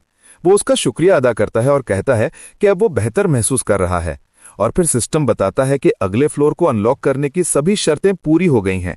अब उसने मैनुअल लूकस टावर का 5वां फ्लोर अनलॉक कर लिया है। वहां पहुंचते ही उसे एक और ट्रेजर चेस्ट दिखाई देता है। वो देखना चाहता है कि इस बार उसे कैसी रिवॉर्ड मिली है। जब वो उसे खोलता है तो उसमें से 500 बिलियन लॉटेज निकलते हैं जो पहले ही उसके अकाउंट में भेज दिए गए हैं। इसके अलावा उसे एक राउंड ग्लासेस भी मिलते हैं। वो सोचता है कि ये चश्मा आखिर है क्या। ये जरूर कोई सामान्य चीज नहीं होगी, क्योंकि ये आर्चमेज लूकस का तोहफा है। वो उसकी डिटेल डिस्क्रिप्शन खोलता है और देखता है कि इस चश्मे में एनालिसिस, ऑब्जर्वेशन, क्लेयरवॉयंस और नाइट विजन जैसी शक्तियां हैं। ये किसी जीव या वस्तु की स्थिति और उद्देश्य का विश्लेषण कर सकता है, दीवारों के पार देख सकता है और 100 मीटर की दूरी तक चीजों को पहचान सकता है। एड्रियन बहुत हैरान होता है, क्योंकि ये एक ऐसा यूजफुल आइटम है जिसे कोई भी पहचान भी नहीं पाएगा कि ये उसके पास है। मिशन पूरा होते ही 4th सर्कल एक्टिवेट हो जाता है। अब वे आखिरकार वेस्टर्न बेस हेडक्वार्टर्स पहुंच गए हैं। आसपास के लोग नोटिस करते हैं कि लॉरेंस फैमिली का दूसरा बेटा पहुंच गया। कई लोग सोच रहे थे कि परिवार का सबसे बड़ा बेटा ही चुना जाएगा। शायद उसका नाम सेड्रिक था। सेड्रिक अपने टैलेंट की वजह से बहुत प्रसिद्ध था, लेकिन किसी ने कहा था कि वो जहर पीने के बाद पागल हो गया था। एड्रियन सोचता है, हाँ, वो बच्चा मैं ही हूं जिसने जहर पिया था। 2 लोग उसके पास आते हैं और कहते हैं कि वो उसे पागल नहीं मान सकते, ये अफवाहें झूठी होंगी। वो अपना परिचय देते हैं। बाईं ओर वाला विस्काउंट एवंस जो इस बेस का स्थानीय प्रमुख है, और दाईं ओर वाला विस्काउंट मिलर उसका सहायक। एड्रियन झुककर कहता है कि उनसे मिलना उसके लिए सम्मान की बात है। उनका लीडर पूछता है कि उसकी फोर्स में 5 वैनगार्ड्स और 50 नाइट्स हैं, सही है? एड्रियन कहता है हाँ, और साथ में 1000 सैनिक भी। लेकिन वो आदमी कहता है कि सैनिकों की जरूरत नहीं पड़ेगी, ये युद्ध तो सिर्फ वैनगार्ड से ही खत्म हो जाएगा। एड्रियन सोचता है कि वो वैनगार्ड्स को हथियारों की तरह ट्रीट कर रहे हैं। ये वो राक्षस जैसे योद्धा हैं जिन्हें सिर्फ 7th सर्कल मेजेस या उससे ऊपर के जादूगर ही कंट्रोल कर सकते हैं। उसे याद आता है कि आर्चड्यूक लूकस ही था जिसने ये वैनगार्ड सिस्टम बनाया था। मिलर बताता है कि लॉरेंस आर्मी को 2nd इंडिपेंडेंट ब्रिगेड के रूप में ऑर्गेनाइज किया गया है, जो 3rd डिवीजन के अंतर्गत आती है। उसे काउंट ओटिस, जो डिवीजन कमांडर है, उससे रिपोर्ट लेनी चाहिए। एड्रियन समझ जाता है और कहता है कि वो उनसे मिल लेगा, लेकिन जब वो मिलने जाता है तो पता चलता है कि कमांडर ओटिस हर समय टेलीपोर्ट करते रहते हैं और कहीं रुकते नहीं, यानी प्रैक्टिकली एब्सेंट हैं। एड्रियन सोचता है कि ये उसके लिए बहुत अच्छा है। The best kind of superior is an absent superior. अब वो आराम से गेम खेल सकता है। तभी आर्सिया उसे बुलाती है और कहती है कि कोई उसके कमरे में घुस आया है। एड्रियन तुरंत गेम बंद कर देता है। जब वो देखता है तो सामने मिस्टर डाल्टन खड़ा है। एड्रियन पूछता है, ये क्या हरकत है, यहाँ क्यों आए हो? फिर वो अपने नए चश्मे का इस्तेमाल करता है और नोटिस करता है कि डाल्टन की स्टेटस एक्साइटेड दिखा रही है। वो गंभीर होकर पूछता है कि अब उसे अपना उद्देश्य बताना चाहिए। डाल्टन कहता है कि वो सिर्फ उसकी सेहत के बारे में चिंतित था, क्योंकि एड्रियन बहुत देर तक गेम खेल रहा था, लेकिन आर्सिया ने उसे रोक दिया। इससे पहले कि डाल्टन कुछ और कह सके, एड्रियन उसे जोर से किक मारता है। डाल्टन हैरान होकर पूछता है, तुमने ऐसा क्यों किया? एड्रियन कहता है कि उसने सबको कहा था कि अगर कुछ हो तो सिर्फ मैसेज भेजना। उसके साथ आर्सिया है जो उसकी रक्षा करती हैं, इसलिए किसी को बिना अनुमति अंदर आने की हिम्मत नहीं करनी चाहिए। फिर वो पूछता है, अब बताओ तुम यहाँ क्यों आए हो? क्या मुझे मारने का इरादा है? डाल्टन गुस्से में बोलता है कि यह हद से ज्यादा हो रहा है। क्या तुम्हें पता है मैं कौन हूं? मैं एक वैनगार्ड हूं। तुम मुझ पर शक कर रहे हो किसी अजनबी औरत की बात पर।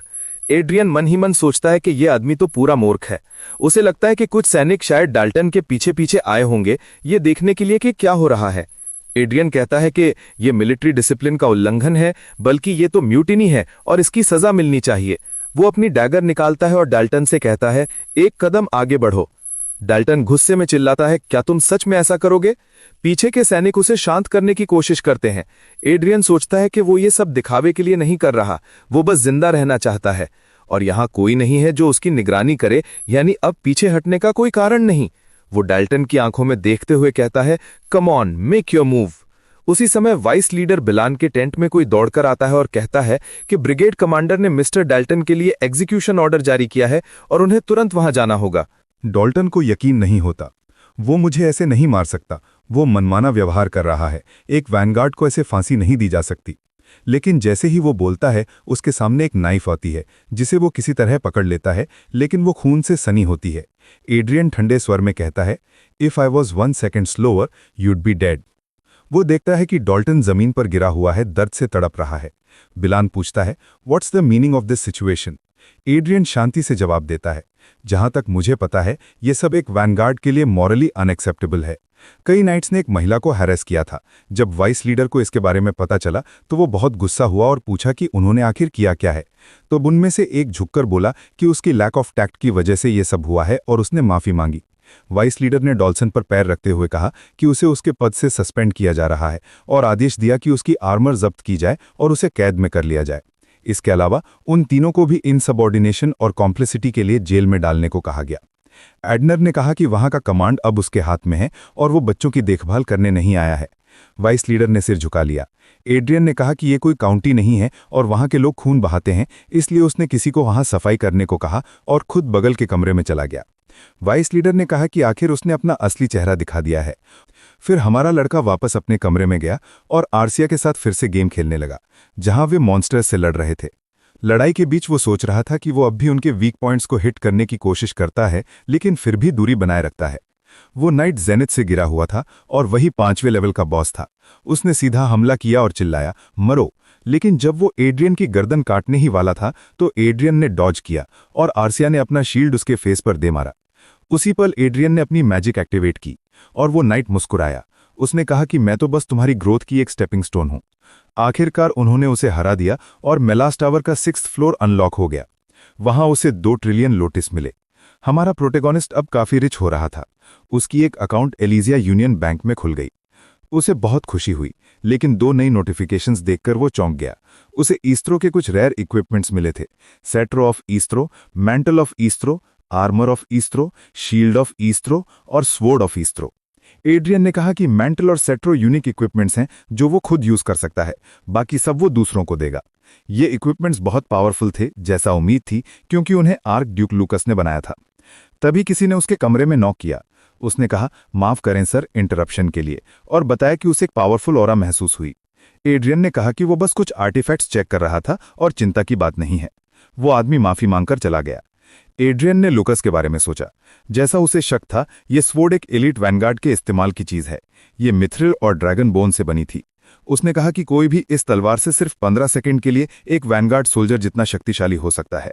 ऑरा को माना की तरह बनाया या स्टोर नहीं किया जा सकता, इसलिए ऐसे इक्विपमेंट्स बहुत रेयर होते हैं। उसने सेट्रो और मेंटल ऑफ ईस्त्रो को देखा और पाया कि उनकी स्पेशल एबिलिटी ऑरा को स्टोर करना है। अब उसे समझ आया कि सब लोग आर्कमेज लुकस के क्रिएशंस के पीछे पागल क्यों हैं। 2 हफ्ते बीत गए। अब वो अपनी फैमिली की ओर से एम्पायर साइजन के खिलाफ फ्रंट पर आर्मी लीड करने वाला था। वॉर की टेंशन चारों तरफ फैली हुई थी। इंसिडेंट के बाद से सब लोग उनसे डरते थे और रेस्पेक्ट से पेश आते थे, लेकिन बिलान का व्यवहार अलग था। वो हमेशा फ्रेंडली रहता था। एड्रियन ने उसके स्टेटस देखे, क्यूरियस और कॉशियस। उसने सोचा कि अभी इन चीजों पर ध्यान देने का समय नहीं है। अब जब सब उससे डरते हैं तो वो आराम से गेम खेल सकता है। वो आर्सिया की ओर देखता है, उसके स्टेटस हैप्पी दिखाते हैं। वो सोचता है कि क्या वो घूमने से खुश है या सच में उसे कुछ पसंद है। बाहर से तो उसे भावहीन लगता है, पर शायद अंदर कुछ और है। जब वो उसे गौर से देखता है तो स्टेटस वेरी हैप्पी दिखाता है। बाद में मैंशन लौटकर एड्रियन कहता है कि वो थोड़ी देर टहलने जाएगा। आर्सिया कहती है कि वो समझ गई। तभी एक सोल्जर उसे घूरता हुआ दिखाई देता है। एड्रियन पूछता है क्या बात है। वो सोल्जर कहता है कि क्या वो उसके साथ कुछ पी सकता है अगर उसे आपत्ति ना हो। एड्रियन को ये अजीब लगता है। सोल्जर के स्टेटस एम्बैरेस्ड और अनकंफर्टेबल दिखाते हैं। एड्रियन समझ जाता है कि कुछ गड़बड़ है और पूछता है कि किसी ने उसे ऐसा करने को कहा। वो सोल्जर घबरा जाता है और कहता है कि ऐसा दोबारा नहीं होगा, प्लीज उसे जेल में न डालें। एड्रियन अपने ग्लासेस से उसके स्टेटस देखता है और हैरान रह जाता है। उस सोल्जर में मैना का बहुत हाई टैलेंट था। उसकी लर्निंग एबिलिटी और इंटेलिजेंस भी बहुत ऊंची थी और उसका ट्रेड था एक्सेलेंट इन एरिथमेटिक। एड्रियन सोचता है कि यह पहली बार है जब किसी नॉन होमनकुलस में इतना पोटेंशियल दिखा है। उसमें 2 से ज्यादा हाई टैलेंट्स थे और वो एक रेयर टैलेंट था किसी मेज के लिए। फिर भी एड्रियन समझता है कि बाकी नाइट्स उसका मजाक क्यों उड़ा रहे थे। फिर भी उसे फर्क नहीं पड़ता क्योंकि वो उसकी प्रॉब्लम नहीं है। वो आदमी माफी मांगता है और एड्रियन कहता है कि अगर वो नाइट ना होकर मेज होता तो शायद ज्यादा बेहतर होता। ये सुनकर वो सोल्जर हैरान रह जाता है। एड्रियन अपने कमरे में बैठा सोचता है कि कितना वेस्ट है ये। वो नहीं चाहता कि किसी झगड़े में फंसे, लेकिन उसे लगता है कि लोपस प्रैक्टिकली यूनिक है। भले ही वो फिजिकल कॉम्बैट में बेस्ट ना हो, लेकिन अगर वो मैजिक को वैनगार्ड इक्विपमेंट के साथ मिला दे तो वो एक परफेक्ट स्वॉर्ड मेज बन सकता है। एड्रियन जानता है कि सिर्फ टैलेंट सक्सेस की गारंटी नहीं देता, लेकिन क्योंकि लोपस बचपन से नाइट है तो उसके चांसेस अच्छे हैं। अगर एड्रियन उसे पर्सनली ट्रेन करे और अपने कमांड में ले आए तो ये बहुत अच्छा होगा। मगर प्रॉब्लम है काउंट ओट्स की। एलन एक अलग काउंटी का नाइट है तो पहले एड्रियन को वॉट्स को कन्विंस करना पड़ेगा। वो सोचता है कि शायद थोड़ा ब्राइब देकर ये काम हो सकता है। फिर भी उसे अभी लोपस के टैलेंट कोएफिशिएंट का पूरा अंदाजा नहीं है। हो सकता है वो बस अबव एवरेज हो, लेकिन अब उसे अपनी इन्फ्लुएंस बनानी ही होगी। वो पहले से ज्यादा फ्री है और फाइनली डिसाइड करता है कि अब से वो ज्यादा से ज्यादा टैलेंटेड लोगों को ढूंढेगा। वहीं दूसरी ओर लोपस एड्रियन की बातों के बारे में सोचता हुआ चलता है। Commander of the 2nd brigade Adrian Lawrence. शुरू में उसे लगा कि वो बस कोई रिच स्पॉइल्ड नोबल होगा, लेकिन जब एड्रियन ने कहा कि वो मेज बन सकता है तो लोपस हैरान रह गया। वो भी ये सोच चुका था। जब उसे कमांडर के बुलावे पर मीटिंग के लिए बुलाया गया तो वो थोड़ा नर्वस था। उसे लगा कि रूमर्स शायद गलत हैं, क्योंकि एड्रियन बिल्कुल अलग था, काम और थोड़ा डरावना भी। जब उसने दरवाजा खोला तो उसने देखा कि काउंट वॉट्स के बगल में एड्रियन लॉरेंस खुद बैठा है। लोपस समझ नहीं पाया कि उसे वहां क्यों बुलाया गया। वॉट्स ने कहा, तुम शायद पहले से जानते हो, लेकिन यह है विस्काउंट लॉरेंस फैमिली के रिप्रेजेंटेटिव एड्रियन लॉरेंस। अब से मिस्टर लोपस तुम लॉर्ड लॉरेंस की सेवा करोगे। यह सुनकर लोपस बिल्कुल शॉक हो गया। एड्रियन के मन में अचानक एक बात आई, अपनी पिछली जिंदगी की एक याद। जब चाइना कोरिया से फुटबॉल चैंपियनशिप हार गया था तो किसी ने पूछा था कि चाइना की पॉपुलेशन 1.4 बिलियन है, फिर भी 11 अच्छे प्लेयर्स क्यों नहीं मिलते। तो किसी ने जवाब दिया था कि चूंकि चाइनीज मेसी या रोनाल्डो कहीं खेतों में पौधे उगा रहे हैं। एड्रियन सोचता है कि यही बात यहां भी लागू होती है। चाहे किसी में कितना भी पोटेंशियल क्यों ना हो, अगर सिस्टम नहीं है जो उस पोटेंशियल को पहचान सके तो वो बेकार चला जाता है। वो आर्सिया से कहता है, कौन सोच सकता था कि यहाँ कितने लोग गलत रास्ते पर चल रहे हैं। कुछ दिनों बाद एड्रियन ने कुछ नए लोगों को रिक्रूट किया। काउंट ओट्स के 3rd class night Elon low-pass, एक प्लेबी वर्कर एडरसन जो मैनुअल लेबर करता था, एक सोल्जर एरिक जोन्स जो ट्रम्पेट बजा सकता था, और निकोलस ब्राउन जो एक लड़का था जिसे आर्मी में पोर्नोग्राफी बेचते पकड़ा गया था। साथ ही एक मेड लिंडा नोवा जो नेबरिंग आर्मी से थी। एड्रियन सोचता है कि ये सब लोग एक्सेप्शनल हैं, लेकिन उन्हें कभी मौका नहीं मिला कि वो अपने टैलेंट्स को प्रूव कर सकें। लिंडा नोवा उसके पास आई और नर्वस होकर पूछती है कि वो वहां क्यों है। एड्रियन ने कहा कि वो मेज बन सकती है। उसने बताया कि उसका मैजिक टेस्ट नेगेटिव आया था, लेकिन एड्रियन बोला कि टेस्ट गलत था और बस इतना ही। वो डरते हुए कहती है कि उसे समझ आ गया।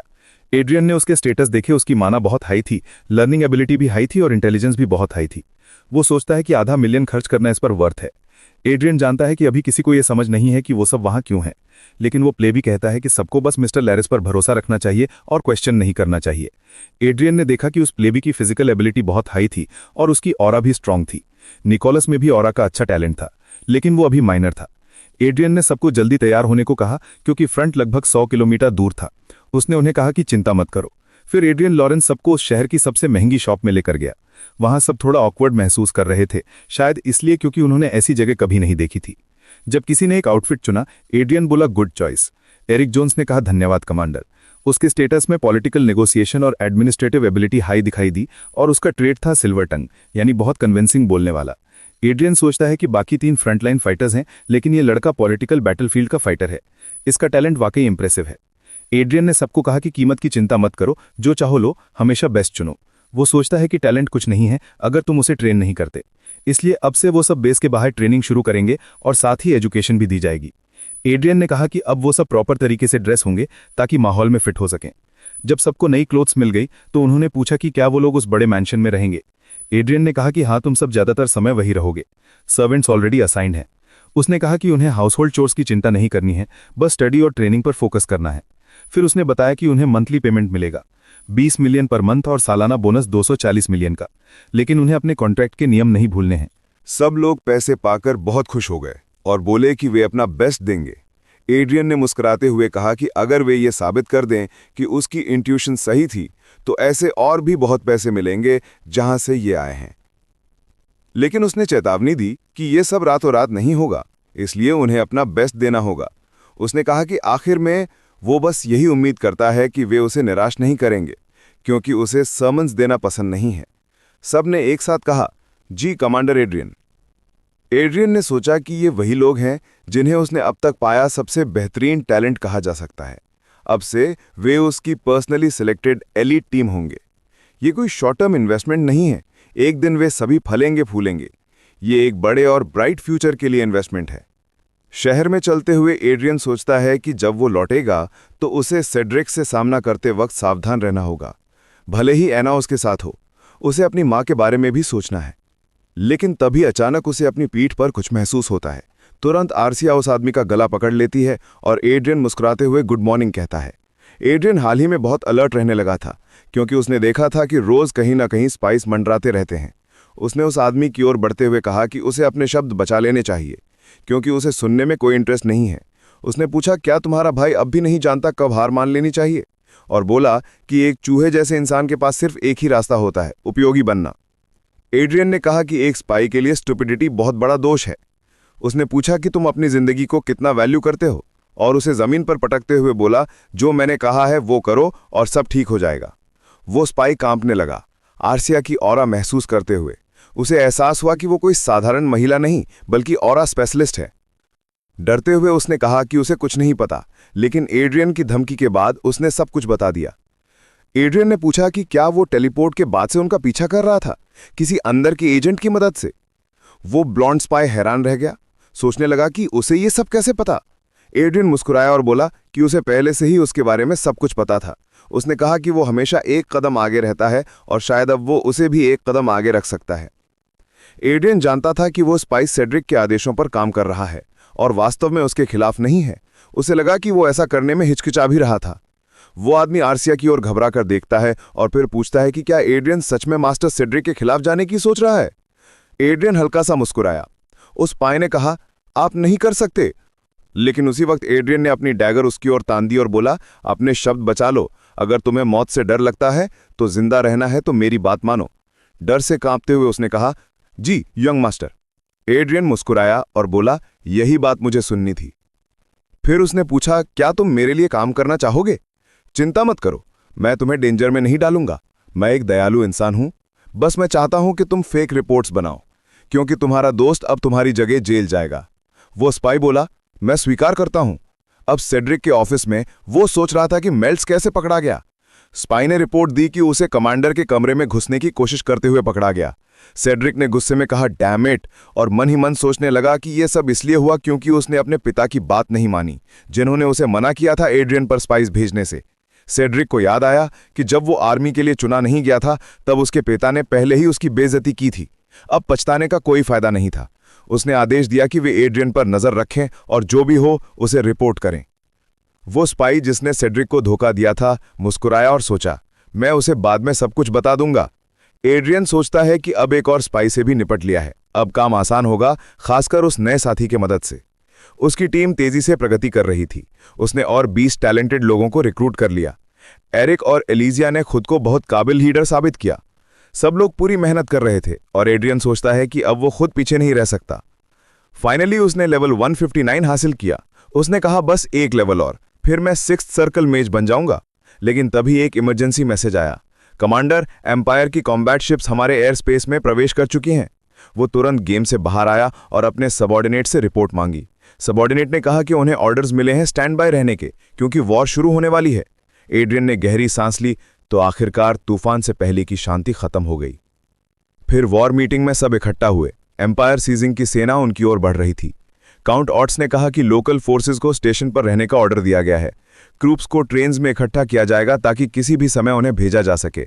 रेस्ट और मील्स सब ट्रेन के अंदर ही होंगे। फिर काउंट ने कहा कि अब स्पेशल कोऑर्डिनेट्स इंटरफेरेंस शुरू हो चुकी है। एम्पायर कायन की सीमा के पास कम्युनिकेशन लगभग बंद है। टेलीपोर्ट करने का सोचना भी सुसाइड होगा। अब से सभी पर्सनल कम्युनिकेशंस काट दिए जाएंगे। सिर्फ कर्नल्स और हायर रैंक्स के पास रेडियो एक्सेस रहेगा।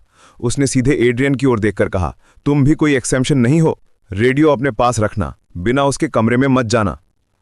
फिर काउंट उठकर बोला, अब ये एक युद्ध है, सभी तैयार रहें। एड्रियन सोचता है, आखिरकार युद्ध शुरू हो गया। वो फिर से गेम में लॉगिन करता है और लेवल 160 तक पहुंच जाता है। वो मुस्कुराता है, अब मैं एक 6th सर्कल मेज हूं। और उसे याद आता है वो आदमी जिसने उसे कहा था कि गेम खेलना छोड़ो और तैयारी करो। एड्रियन हंसते हुए सोचता है, शायद उसे सुनना चाहिए था, लेकिन अब देर हो चुकी है। वो सोचता है कि उसे बुरा लग रहा है, पर यह उसके लिए बहुत इंपॉर्टेंट है और ऐसे ही उसे रिवॉर्ड के तौर पर 10 ट्रिलियन से ज्यादा लॉट मिले। जो पैसा उसे मिला वो इलीजिया बैंक यूनियन में जमा रहेगा। और फिर उसे एक और रिवॉर्ड मिला, उसका सब सपोर्ट यानी ब्लैक सुपरसोनिक ईगल, जो कि एक बहुत बड़ी चील थी। वो सोचता है कि गेम में सब सपोर्ट नहीं होना चाहिए, पर यह चील कॉम्बैट सपोर्ट के लिए है, जो एक आर्चर के पास होनी चाहिए। वो सोचता है कि शायद रियल लाइफ में उसे इस चीज के बारे में सही इंफॉर्मेशन मिल जाएगी, क्योंकि गेम में तो सिस्टम बहुत लिमिटेड है। जब वो रियलिटी में वापस आता है तो पूछता है कि वो चील कहाँ है। वो बाहर जाता है देखने की क्या वो वहां है। स्पेसशिप से निकलते हुए वो सोचता है कि शायद वो बड़ी ब्लैक ईगल ऐसे आएगी जैसे आर्सिया आई थी उस वक्त, पर अगर ऐसा हुआ तो पूरा केओस हो जाएगा। जब वो चारों तरफ देखता है तो आर्सिया नोटिस करती है कि वो चील सीधे उनकी तरफ उड़ती आ रही है। सब लोग शॉक में होते हैं और कमांडर को बोलते हैं कि वो तुरंत जहाज को साइड में ले जाए, पर सरप्राइज ये होता है कि वो चील सीधा स्पेसशिप के ऊपर लैंड करती है। वो विशाल ईगल सीधे एड्रियन की तरफ देखती है और उसके सामने उतरती है। एड्रियन सोल्जर्स को रुकने का ऑर्डर देता है और समझ जाता है कि ये वही ब्लैक सुपरसोनिक ईगल है। वो जानवर एक किमेरा थी जिसके हड्डियां और पैर एक ब्लैक ड्रैगन के जैसे थे। उसका शरीर इतना मजबूत था कि ऑरा ब्लेड से भी उसे नुकसान पहुंचाना मुश्किल था। उसकी रिकवरी रेट भी बहुत तेज थी। उसकी सिर्फ एक एबिलिटी थी, शेयर्ड विजन। जैसे जैसे वो स्ट्रांग होती जाएगी उसकी नई एबिलिटीज अनलॉक होती जाएंगी। एड्रियन उसे प्यार से सहलाता है और सोचता है कि शायद ये एबिलिटी मिशंस कंप्लीट करने से अनलॉक होंगी। वो सोचता है कि शायद सुसाइडल डाइव अटैक बहुत यूजफुल ना हो, लेकिन शेयर्ड विजन बहुत काम आएगी, क्योंकि उससे उसे इन्फॉर्मेशन लाइट स्पीड में मिल सकती है। चारों तरफ भीड़ इकट्ठी हो जाती है और लोग पूछते हैं, ये क्या चीज है। एड्रियन सोचता है कि यह बहुत मुश्किल है। वो ईगल में इतना खो गया था कि लोगों को देख ही नहीं पाया। वो कहता है, अब कुछ नहीं किया जा सकता। फिर वो चील से पूछता है कि क्या वो उसके साथ रहना चाहती है। ईगल सिर हिलाकर हाँ करती है। वो उसे फिर से सहलाता है जैसे कोई बेस्ट फ्रेंड को करता है। सब लोग शॉक में है कि वो चील अटैक क्यों नहीं कर रही। एड्रियन सोचता है कि ये थोड़ा एम्बैरेसिंग है और उसे लगता है कि शायद वो बाद में काट लेगी। अब बताया जाता है कि जब युद्ध शुरू हुआ तो हालात इतने खराब हुए कि छोटी लड़ाइयां भी अलग अलग जगहों पर शुरू हो गईं, लेकिन अब ये पूरे वेस्टर्न बॉर्डर में फैल गया है। ये एक टोटल वॉर बन गया है। एड्रियन की ब्रिगेड अब ऑफिशियली डेब्यू कर रही थी। इंटरनेट कनेक्शन भी बंद था, इसलिए वो अब गेम में नहीं जा सकता था। तभी किसी ने आकर कहा कि एम्पायर क्रोइंग के फ्रंट लाइन पायलट्स करीब आ रहे हैं। एड्रियन शांत रहकर बोलता है, don't panic, retreat the army to the initial formation and tell Bilan to prepare the vanguard. वो सोचता है कि ये वही लड़ाई है जो उसने गेम में देखी थी, लेकिन अब असली जिंदगी में उसे इतनी आसानी से हराया नहीं जा सकता। वो अपने पास खड़े आदमी को देखता है और पूछता है, क्या हुआ। वो जवाब देता है, कुछ नहीं। लेकिन उसी वक्त एड्रियन को महसूस होता है कि एनिमी वैनगार्ड उनकी तरफ आ रही है। वो बोलता है, 2nd battalion activate the energy shield. सब हैरान होते हैं लेकिन तुरंत एक्टिवेट कर देते हैं। फिर वो देखता है कि एनिमी वैनगार्ड ने सीधा हमला किया और स्पेसशिप हिल गई। एड्रियन सोचता है कि इतना दूर से भी इतना पावरफुल अटैक, ये टेस्ट नहीं हो सकता। अगर उनके पास 7th सर्कल मेज ना होता तो वो हार चुके होते। वो पूछता है, व्हाट्स द सिचुएशन। ऑफिसर कहता है, 2nd बटालियन की एनर्जी शील्ड डाउन है, रिकवरी 90 सेकेंड्स लेगी। एड्रियन सोचता है कि यह शील्ड जो सबको बचाने वाला था एक ही हमले में नष्ट हो गया। वो सोचता है कि अगर आर्कडक लूकस ने उनके लिए कुछ मैजिकल इक्विपमेंट्स बनाए होते तो अच्छा होता, पर वो फिर सोचता है कि अगर वो गेम में मैक्सिमम लेवल पर पहुंच जाए तो वो खुद 9th सर्कल मेज बन सकता है। आर्सिया पूछती है, आर यू ओके। एड्रियन कहता है, यस आई एम फाइन, और सोचता है कि आखिरकार उसके पास 8th सर्कल ग्रैंड मास्टर आर्सिया तो है ही। वाइस लीडर कहता है, we survived because of you, otherwise we would be dead. Adrian कहता है, गेस आई एम लकी, और मन में सोचता है कि अब वो अपनी बात से पीछे नहीं हट सकता। अब वो डिफेंस और काउंटर अटैक दोनों के बारे में सोच रहा है। उनकी ताकत एनिमी के बराबर थी, लेकिन प्रॉब्लम थी उनकी फोर्ट्रेस साइज। वो कहता है, एम्पायर क्रोइंग के पास 2 स्काई फोर्ट्रेसेस हैं जो हमारे से छोटी हैं, शायद इन्वेजन के लिए स्पेशली बनी हो। वाइस लीडर कहता है, yes, this is the first time they are using them. Adrian सोचता है कि इस वॉर में ग्राउंड वैनगार्ड्स और स्काई फोर्ट्रेसेस दोनों हैं, मतलब जमीन और आसमान दोनों में लड़ाई है। सब कुछ अब एक डेडलॉक में है। फिर एनिमी शिप्स उन पर लगातार हमला करती रहती हैं। एड्रियन सोचता है, दिस इज अ मैस। लेकिन फिर वो कुछ महसूस करता है, किसी वेपन सेपरेशन का प्रोसेस हो रहा है। वो पूछता है, what is that, what just fail? Soldiers हंसने लगते हैं, लगता है वो टूट गई, फनी है। लेकिन एड्रियन को पावर ओवरलोड की वार्निंग मिलती है। वो सोचता है, दिस इज बैड। वो तुरंत कहता है, send a message to the fortress, this could be a full suicide attack. और सच में वो हमला सुसाइडल ब्लास्ट निकलता है। आसमान में एक बहुत बड़ी एक्सप्लोजन हो जाती है। फोर्ट्रेस में बैठे सैनिकों को संदेश मिलता है, it was a suicide attack. Commander तुरंत आदेश देता है, evacuate immediately and use anti air bullets and fire arms. जब दुश्मनों ने हमला किया तो एड्रियन ने तुरंत कहा, जो भी रिसोर्सेज हमारे पास हैं सब यूज करो। उस वक्त उसे लगा कि जहाज टूट जाएगा, इसलिए उसने अपने रिंग में मौजूद ग्रेट शील्ड को एक्टिवेट किया, जो पूरे स्पेसशिप को कवर कर लेता है। इसी तरह वे उस बड़ी एक्सप्लोजन से बच पाए। एड्रियन ने सोचा, ये बहुत क्लोज था। अगर मैंने वो आर्टिफैक्ट यूज नहीं किया होता जो मेरे पिता ने दिया था, तो हम सब मर जाते। वो ऊपर देखकर सोचता है कि फोर्ट्रेस इन द स्काई अभी भी खड़ी है और उसे राहत महसूस होती है कि एलाइड फोर्सेस गिर नहीं गईं। अगर वो गिर जाती तो एनिमी फोर्सेस सबको खत्म कर देती। फिर वे अपने साथियों को आदेश देता है कि वे वैनगार्ड यूनिट्स और वुंडेड सोल्जर्स की स्थिति जांचें। इंसिडेंट के बाद काउंट कोनियॉट्स बहुत खुश होकर एड्रियन को उसकी मेहनत के लिए बधाई देता है। वो कहता है कि अगर एड्रियन ने सुसाइड अटैक पहले से नोटिस नहीं किया होता तो भारी नुकसान होता। दुश्मनों ने 3 अलग-अलग बैटलफील्ड्स पर एक साथ सुसाइड अटैक्स किए थे, लेकिन केवल उसकी यूनिट ने इसे पहले से पहचान लिया और फोर्ट्रेस को बचा लिया। लोकल कमांडर कहता है कि आज की विक्ट्री पूरी तरह एड्रियन की वजह से हुई है और उसे यकीन है कि एड्रियन को बड़ी रिवॉर्ड मिलेगी। एड्रियन मुस्कुराता है और कहता है, दैट्स ग्रेट। तब काउंट हंसते हुए कहता है कि एक अच्छे लीडर का काम होता है कि वो अपने सोल्जर्स को रिवॉर्ड दे जब वे अच्छा काम करें। एड्रियन सोचता है कि हालांकि कई नोबल्स अपने अधीनस्थों को तुच्छ समझते हैं, लेकिन काउंट कोनियॉट्स वाकई अच्छा इंसान है। फिर काउंट बताता है कि एड्रियन के बारे में कुछ अजीब रूमर्स फैल रहे हैं। कोई कह रहा है कि कमांडर लॉरेंस ने एक मिस्टीरियस जायंट ईगल को अपना कंपेनियन बना लिया है। एड्रियन के दोस्त एडन कहते हैं कि वो नहीं जानते कि वो टेलीपैथिक कम्युनिकेशन है या नहीं, लेकिन वो ईगल बहुत इंटेलिजेंट है, जैसे वो सच में समझती हो कि एड्रियन क्या कह रहा है। वॉल्ट नाम का व्यक्ति कहता है कि अगर वो बड़ी काली ईगल है तो शायद वो अल्टायर स्पीशीज है, जो होली सिटी एवरिल से आती है। वे रेयर स्पीशीज हैं जिनमें बहुत हाई मैना होता है और कहा जाता है कि वो एक बार में 5000 किलोमीटर तक उड़ सकती हैं। जब उन्हें टेम किया जाता है तो वे अपने मास्टर्स को कभी बिट्रे नहीं करती और उनकी रक्षा के लिए जान भी दे देती हैं। एड्रियन सोचता है कि अच्छा हुआ कि आर्चमेज लूकस ने उस ईगल को रियल लाइफ स्पीशीज पर बेस किया है। अगर उसने बिना कारण के कोई फ्लैशी क्रीचर दे दिया होता तो लोग सवाल उठाते। काउंट हंसकर कहता है, तो फिर ये किसी डॉग की तरह है, एक ईगल डॉग। इसके बाद जब दुश्मन पीछे हट जाते हैं तो लॉरेंस परमिशन मांगता है कि क्या वो इंटरनेट यूज कर सकता है। काउंट कहता है, हाँ, ये तुम्हारा रिवॉर्ड है। एड्रियन बहुत खुश होता है क्योंकि अब वो फिर से अपना फेवरेट गेम खेल सकता है। 2 हफ्ते बाद युद्ध के दौरान कमांडर बिलान अपनी यूनिट को चेतावनी देता है कि नीचे जाते समय सावधान रहें, यह ट्रैप हो सकता है। वे उसकी बात मानते हैं और इस बार सभी लोग कमांडर लॉरेंस के आदेशों को गंभीरता से लेते हैं। पहले कोई उसकी नहीं सुनता था, लेकिन अब हर कोई उस पर भरोसा करता है। जैसा उसने कहा था, वाकई वो एक एम्बुश था, लेकिन लॉरेंस की प्लानिंग के कारण वे बच गए। रीइंफोर्समेंट्स आने में 5 मिनट बाकी थे, इसलिए वे पोजीशंस पकड़ ली। तभी एड्रियन ने रेडियो पर कहा कि दुश्मन पहाड़ की तरफ पीठ करके खड़े हैं और अचानक रीइंफोर्समेंट्स पहुंच गए। सब हैरान थे कि वो इतनी जल्दी कैसे आ गए। हेडक्वार्टर्स में बैठा काउंट कोनियॉट्स ये सब देखकर सोचता है कि शुरू में लगा कि ये संयोग है, लेकिन अब लगता है कि लॉरेंस सच में जीनियस है। लोग कहते थे कि वो पॉइजन लेने के बाद बेवकूफ हो गया था, पर असल में वो स्लीपिंग ड्रैगन था।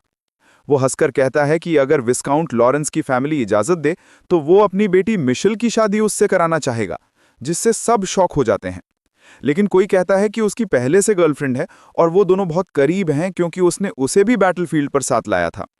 बैटलफील्ड में सब कुछ शांत था, लेकिन वॉच ने कहा कि ये कोई प्रॉब्लम नहीं है और अगर मिशेल चाहे तो वो उसकी मिस्ट्रेस बन सकती है। सब लोग हंसते हुए बोले कि एड्रियन तो गेम्स का एडिक्ट है, लेकिन काउंट कॉन्योट्स ने कहा, गेम एडिक्शन तो ड्रग्स, अल्कोहल या विमेन से बेटर है, राइट? इनसाइड काउंट सोच रहा था कि उसने पहले ही तय कर लिया है कि एड्रियन उसका फ्यूचर सन इन लॉ बनेगा और कोई उसकी राय नहीं बदल सकता।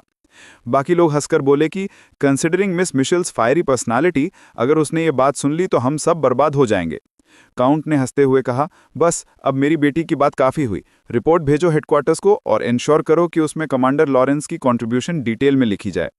जब एड्रियन और आरसा वहां से जा रहे थे तो बिलान ने उसे रोककर कहा कि उसे कुछ इंपॉर्टेंट बात करनी है। एड्रियन ने कहा, ठीक है, जल्दी बोलो।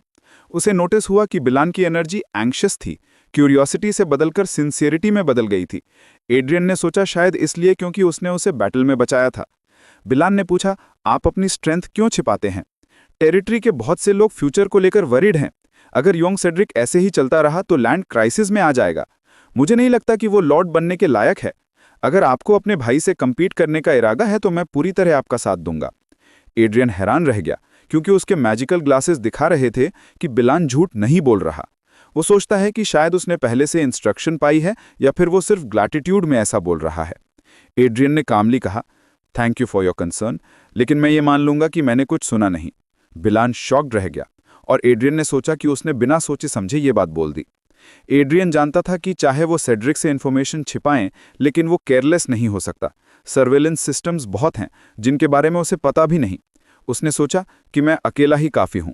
सेड्रिक और एना को ख़त्म करने का काम मेरा है, मैं ये खुशी किसी और से शेयर नहीं करना चाहता।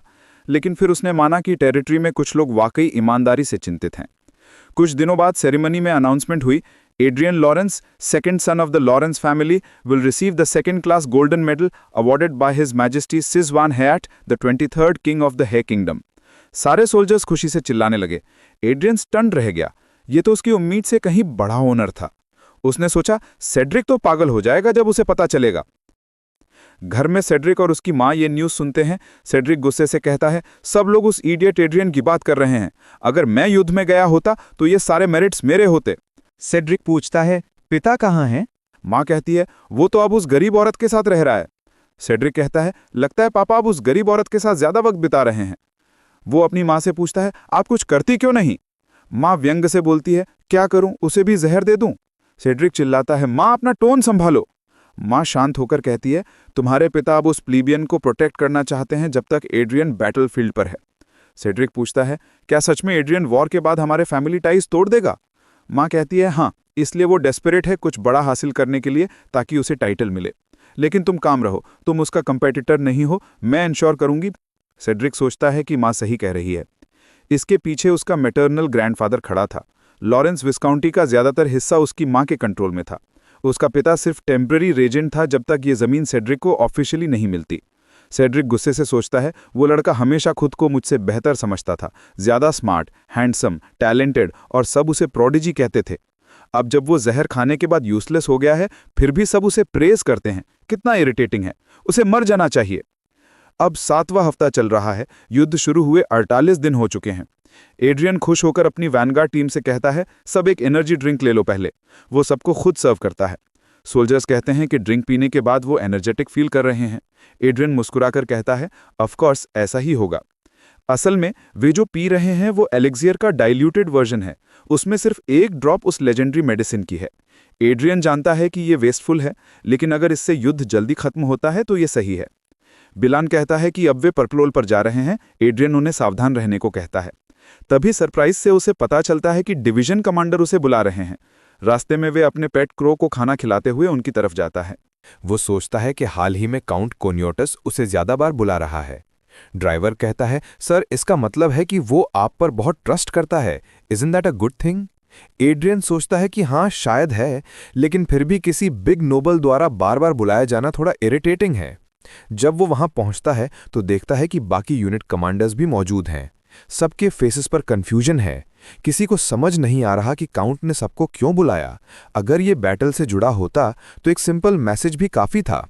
एड्रियन सोचता है कि शायद कोई इंपॉर्टेंट अनाउंसमेंट होने वाली है।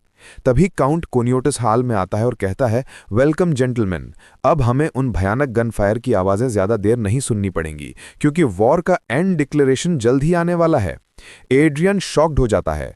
सिस, जो नियर बाय ऑफिशियल था, समझाता है कि दोनों देशों के मिनिस्टर्स अभी मीटिंग कर रहे हैं और शायद पीस ट्रीटी फाइनलाइज हो जाएगी। लगता है कि क्राइसन एम्पायर शुरू से फुल स्केल वॉर नहीं चाहता था। ये वॉर दिखने में बड़ी थी, पर असल में ये एक लिमिटेड लोकल कॉन्फ्लिक्ट थी, जैसे हर साल होने वाला बॉर्डर स्कर्मिश। सोल्जर्स एक दूसरे से कहते हैं ये लोग सच में पागल हैं। एड्रियन सोचता है कि उसकी प्रीवियस लाइफ में भी ऐसा ही था। उसका देश हमेशा अनलकी रहता था पड़ोसी देशों के मामले में। वो पूछता है कि वैनगार्ड यूनिट्स का क्या होगा। काउंट कहता है कि जब तक ऑफिशियल डिक्लेरेशन नहीं होती, सबको रूटीन बैटल पोजीशंस मेंटेन करनी होंगी। एड्रियन सोचता है कि हमेशा नीचे के लोग ही मरते हैं, उनके ऊपर वालों के डिसीजंस की वजह से। काउंट मुस्कुराकर कहता है, रिलैक्स यंग मैन, तुमने गोल्डन लायन मेडल जीती है, तुम्हारी रिवॉर्ड छोटी नहीं होगी। Enjoy this peace while it lasts. Adrian सोचता है शायद वो सही कह रहा है। अब मुझे दूसरों की नहीं, अपने फ्यूचर की फिक्र करनी चाहिए, क्योंकि वॉर के बाद मुझे फैमिली के पास लौटना है और उसके लिए मुझे और स्ट्रांग बनना होगा। बिलान कहता है, ये अच्छी बात है सर, लेकिन सोचिए अगर हमारे देश और क्राइसन एम्पायर के बीच फुल स्केल वॉर होता बिना स्काई फोर्ट्रेसेस के, तो हजारों वैनगार्ड यूनिट सब कुछ नष्ट कर देती। वो एक अनइमेजिनेबल कैटास्ट्रोफी होती। एड्रियन हंसकर पूछता है, तुम यहां आराम करने नहीं आए थे, फिर यहां क्यों आए? कॉर्नर में बैठी आरसा अब भी अपने बिस्किट्स खा रही होती है। एड्रियन एक बिस्किट उठाकर बिलान को देता है। बिलान कहता है, अगर ये काउंट कोन्यूटिस ने दिया है तो ये जरूर बहुत प्रेशियस होगा। एड्रियन देखता है कि आरसा तो बिना किसी टेंशन के बस खा रही है। बिलान मुस्कुराकर कहता है, मैंने पहले भी महसूस किया है सर, आप बाकी नोबल से अलग हैं। आप सच में प्लेबियन सोल्जर्स की मौत पर दुख महसूस करते हैं। आप कमांड सेंटर में भी खुद पहरा देते हैं, जबकि बाकी आराम करते हैं। सच कहूं, आप अलग हैं। एड्रियन सोचता है कि ऑफ कोर्स, मैं तो अपनी पिछली जिंदगी में कॉमन सिटीजन था। बिलान आगे कहता है, फिर भी आपके अंदर एक नोबल की डिग्निटी और कंपोजर है। जब दुश्मन पास आ रहे थे तब भी आप ब्लैक टी पी रहे थे सर। वो कॉन्फिडेंस कोई ऑर्डिनरी इंसान नहीं रख सकता। आपकी कामनेस ब्रेक कर आपके सोल्जर्स ने भी हिम्मत नहीं हारी। पूरी 232nd ब्रिगेड आप पर ट्रस्ट करती है। एड्रियन समझ जाता है कि बिलान फिर से उसी बात की ओर इशारा कर रहा है कि वो उसे लॉरेंस टेरिटरी का अगला एयर बनाना चाहता है। एड्रियन मुस्कुराकर कहता है, मैंने पिछली बार जो कहा था वही जवाब है। तभी बिलान अचानक घुटनों पर झुक जाता है। एड्रियन चौंक जाता है। बिलान कहता है, सर हमने आसपास की जगह चेक कर ली है, कोई सर्वेलेंस डिवाइस नहीं है और मेरे भरोसेमंद लोग बाहर पहरा दे रहे हैं। अब आप निश्चिंत रहिए। एड्रियन शॉक्ड हो जाता है। क्लियरली वो मजाक नहीं कर रहा। एड्रियन देखता है कि शायद ये सब उसके पिता के लॉयल हैं। वो शांत होकर कहता है, मैं जानता हूं तुमने प्रिकॉशंस ली हैं, लेकिन इस तरह का बिहेवियर ज्यादा ध्यान खींच सकता है। बिलान कहता है, इसीलिए हम तब आए जब बाकी सब आराम कर रहे हैं। फिर वो फॉर्मली कहता है, this humble servant Gilbert Bilan wishes to serve Adrian Lawrence, the second son of the Lawrence family, as my true lord from now on. Adrian हैरान रह जाता है। वो पूछता है कि क्या बाहर के बाकी नाइट्स भी ऐसा सोचते हैं? बिलान कहता है, यस सर। एड्रियन थोड़ी देर सोचता है और फिर कहता है, ठीक है, लेकिन एक कंडीशन है, जब तक मैं कुछ और न कहूं, एक्ट नॉर्मली, किसी को शक नहीं होना चाहिए। बिलान थोड़ा चिंतित होकर कहता है, सर क्या ये डिसरिस्पेक्टफुल नहीं होगा अगर हम दिखाएं कि आप हमारे लॉर्ड नहीं हैं? और अगर आप अभी पावर जमा भी लें तो भी फोर्सेस का साइज बहुत छोटा रहेगा। एड्रियन मुस्कुराकर कहता है, क्या वो उन्हें हराने के लिए इनफ नहीं है? मेरे पास प्लान है, बस मेरे ऑर्डर्स फॉलो करो। बिलान सिर झुकाकर कहता है, यस सर। एड्रियन पूछता है, कितने नाइट्स तैयार हैं? बिलान बताता है, हमारे पास 5 वैनगार्ड स्क्वाड्स हैं और करीब 30 नाइट्स। अगर हमने टेरिटरी के लोग भी जोड़े तो नंबर डबल हो जाएगा। एड्रियन सोचता है, नॉट बैड, इससे काम आसान होगा। जाने से पहले बिलान कहता है, सर एक और बात, आपकी लेडी चाहती हैं कि सर प्रेशियस को आपको असाइन किया जाए। मैं सोचता हूं कि उसे पहले से रिक्रूट करना अच्छा रहेगा। एड्रियन चौंक जाता है। प्रेशियस का नाम सुनकर वो सोच में पड़ जाता है। प्रेशियस कभी लॉरेंस नाइट ऑर्डर का वाइस कमांडर था, एक ऐसा वॉरियर जिसकी ऑरा स्किल्स ऑलमोस्ट अनमैच्ड थीं, सिवाय टॉप कमांडर्स के। सर प्रेशियस कभी लॉरेंस नाइट ऑर्डर का वाइस कमांडर था, लेकिन वो फैमिली पॉलिटिक्स में, खासकर अना से जुड़ी पावर स्ट्रगल में फंस गया और इसलिए उसे ऑर्डर छोड़ना पड़ा। एड्रियन सोचता है, क्या सच में ऐसे इंसान की वापसी हो रही है? बिलान कहता है, शायद जब वो लौटेगा कई न्यूट्रल नाइट्स अपना माइंड बदल देंगे। एड्रियन समझता है कि प्रेशियस एक टिपिकल वॉरियर था, स्ट्रॉन्ग, लॉयल और पूरे ऑर्गर में बहुत पॉपुलर। इसका मतलब यह है कि उसके जरिए पावर एक्सपैंड करने का मौका है, शायद इतना कि वो अना और सेड्रिक की फोर्सेस को चैलेंज कर सके। एड्रियन सोचता है कि प्रेशियस को रिक्रूट करना बुरा आइडिया नहीं है, आखिर वो रेयर टैलेंट है और फैमिली से बाहर भी काम आ सकता है। वो कहता है हमें उससे जल्दी मिलना होगा, क्या तुम ये मीटिंग अरेंज कर सकते हो सीक्रेटली? बिलान जवाब देता है यस सर, मैं सब संभाल लूंगा। एड्रियन मुस्कुराता है, जल्द ही मेरे पास रियल पावर होगी, लेकिन फिर सोचता है नहीं, अभी मेरी टॉप प्रायोरिटी पावर बिल्ड करना नहीं है, मुझे पहले नेक्स्ट क्वेस्ट पूरा करना है और आज ही 7th मैजिक सर्कल हासिल करना है।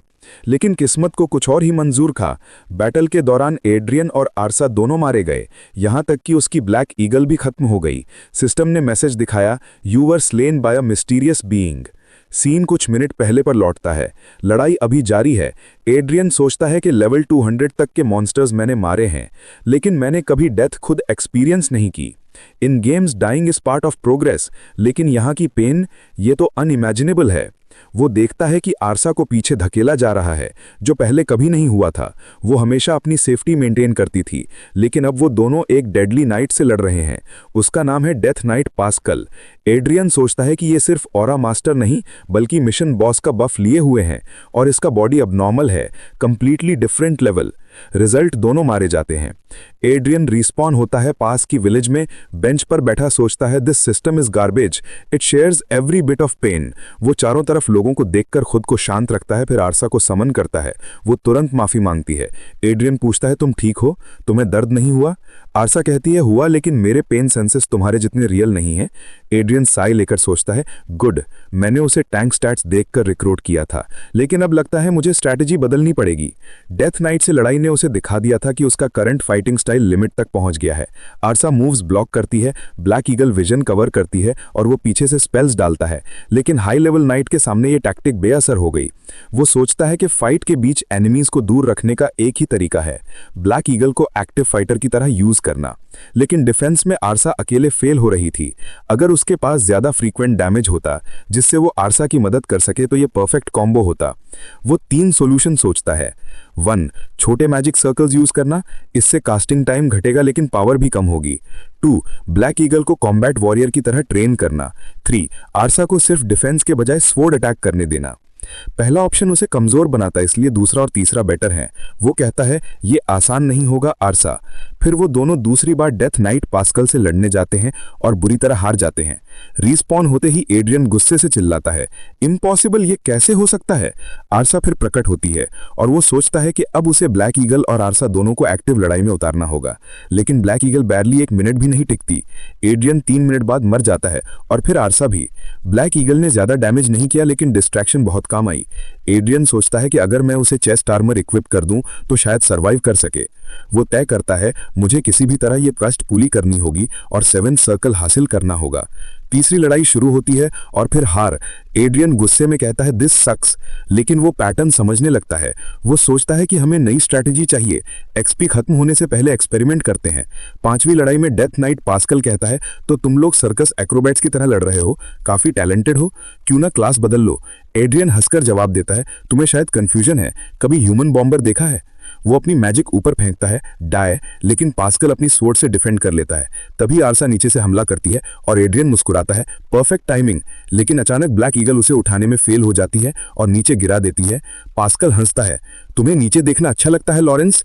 एड्रियन उसकी ओर डर से देखता है और अगले पल उसका सिर फिर से कट जाता है। उन्होंने कई बार ट्राई किया, हर बार स्ट्रैटेजी बदली, पर हर बार मरे। एड्रियन सोचता है कि डैमेज बढ़ा है, लेकिन मेरे रिफ्लेक्सेस अब बस बिगेस्ट इशू हैं, इसीलिए अब तय करता है कि अगले अटेम्प्ट में वो रिफ्लेक्स बेस्ड आइटम्स इक्विप करेगा, न कि सिर्फ डैमेज वाले। एड्रियन अब अपने कॉन्जुरेशंस पर ज्यादा फोकस करने लगता है, लेकिन फिर भी डेथ नाइट उसे फिर से खत्म कर देता है। अगली ट्राई में वो काफी बेहतर परफॉर्म करता है। अब वो अटैक्स को डॉज कर पा रहा है। वो उस नाइट के हमले से बचकर 2 स्पेल्स कास्ट करता है और सीधा उसकी तरफ फेंकता है। आरसिया भी दूसरे डायरेक्शन से उसे स्ट्राइक करने जाती है, लेकिन डेथ नाइट दोनों को खत्म कर देता है। एड्रियन हल्की सी मुस्कान देता है, कम से कम अब मुझे कॉन्फिडेंस मिल गया है। उसने एवेसिव मेज बनने की कोशिश की। डैमेज थोड़ा कम हुआ, लेकिन वो ज्यादा देर तक जिंदा रहा। रिजल्ट 62 मिनट्स की लड़ाई और डेथ नाइट को 84% डैमेज। वो सोचता है अगर मैं कोशिश जारी रखूं तो एक दिन जरूर जीतूंगा। वो लॉग आउट करता है और सीधे अपने रूम में लौट आता है। लगता है कनेक्शन टाइम एक्सीड कर गया है, वो बोलता है। फिर आरसिया से कहता है मुझे लगा था हम लेवल 200 पर पहुंच चुके होंगे, लेकिन हम एक अनएक्सपेक्टेड जगह पर फंस गए हैं। वो स्ट्रेच करते हुए नोटिस करता है कि दुनिया थोड़ी स्लो मोशन लग रही है। आर्सिया कहती है, तुमने डेथ कई बार एक्सपीरियंस की है तो ऐसा महसूस होना नॉर्मल है। एड्रियन पूछता है, क्या तुम्हें भी ऐसा लग रहा है? आर्सिया जवाब देती है, कह नहीं सकती। मेरे बॉडी की स्ट्रेंथ तो वही है, लेकिन अंदर से मैं पहले से ज़्यादा स्ट्रांग महसूस कर रही हूँ। एड्रियन सोच में पड़ जाता है, क्या ये सच है? अगर ऐसा है तो क्या वो सच में आर्टिफिशियल क्रिएशन नहीं है? वो महसूस करता है कि आर्सिया के जवाब अब बिल्कुल नेचुरल हो रहे हैं, जैसे किसी ह्यूमन के। शायद वक्त के साथ वो पूरी तरह इंसान जैसी बन जाएगी। वो सोचता है, फिर आर्सिया पूछती है, सर कोई ऑर्डर है? एड्रियन थका हुआ जवाब देता है, नहीं अभी नहीं, मैं बस सोना चाहता हूँ, कल फिर कोशिश करेंगे। फिर शुरू होती है उनकी एंडलेस ग्राइंड। 12वीं लड़ाई में वो डेथ नाइट को 75% डैमेज देता है, 13वीं में 85%, 14th में 91%, 15th में 89%, 16th में 93% और 17th में 98%। और फिर आती है 18th बैटल। इस बार एड्रियन, आर्सिया और उसकी ब्लैक ईगल पूरी तरह तैयार हैं। जबरदस्त लड़ाई के बाद आखिरकार डेथ नाइट को 100% डैमेज मिलता है। डेथ नाइट धीरे धीरे मिटने लगता है और कहता है, यू डिड वेल। एड्रियन खुशी से चिल्ला उठता है, फाइनली आई डिड इट। उसने टेस्ट पास कर लिया था, 7th सर्कल अनलॉक हो गया। अब वो पहुंच गया था टावर ऑफ मैनुअल लूकस के 8th फ्लोर पर।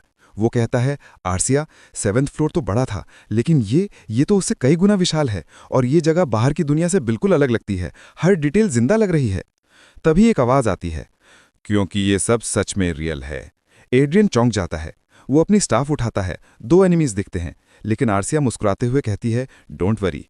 एड्रियन सोचता है, वो इतनी खुश क्यों दिख रही है? तभी एक छोटा सा आदमी जो किसी बूढ़े जैसा दिखता है उसके सामने आता है। एड्रियन शॉक में कहता है, तुम आर्चड्यूक लूकस के मिनिएचर फॉर्म हो। वो हंसकर जवाब देता है, मेरा नाम शेस्टर है, मैं डेस्टिनी की देखभाल करता हूँ। वो बताता है कि वो मैनुअल लूकस का एक हिस्सा है, बेसिकली एक एनपीसी, लेकिन बनाया गया है लूकस की मेमोरीज से। एड्रियन सोचता है, भले ही वो मेमोरी से बना है, ये जरूरी नहीं कि वो हमारी मदद करे, लेकिन अगर उसने मदद की तो बहुत काम आएगा। शेस्टर मुस्कुराता है, घबराओ मत, कोई रीजन नहीं है डरने का। एड्रियन कहता है, लेकिन तुम एक एनपीसी जैसे नहीं लगते, तुम बहुत ज्यादा अलाइव लगते हो। शेस्टर जवाब देता है, ऑब्वियसली मैं सोल नहीं हूं, लेकिन मुझे उस इंसान की यादों से बनाया गया है जिसने सच में जिया था, इसलिए मेरे अंदर उसके इमोशंस हैं।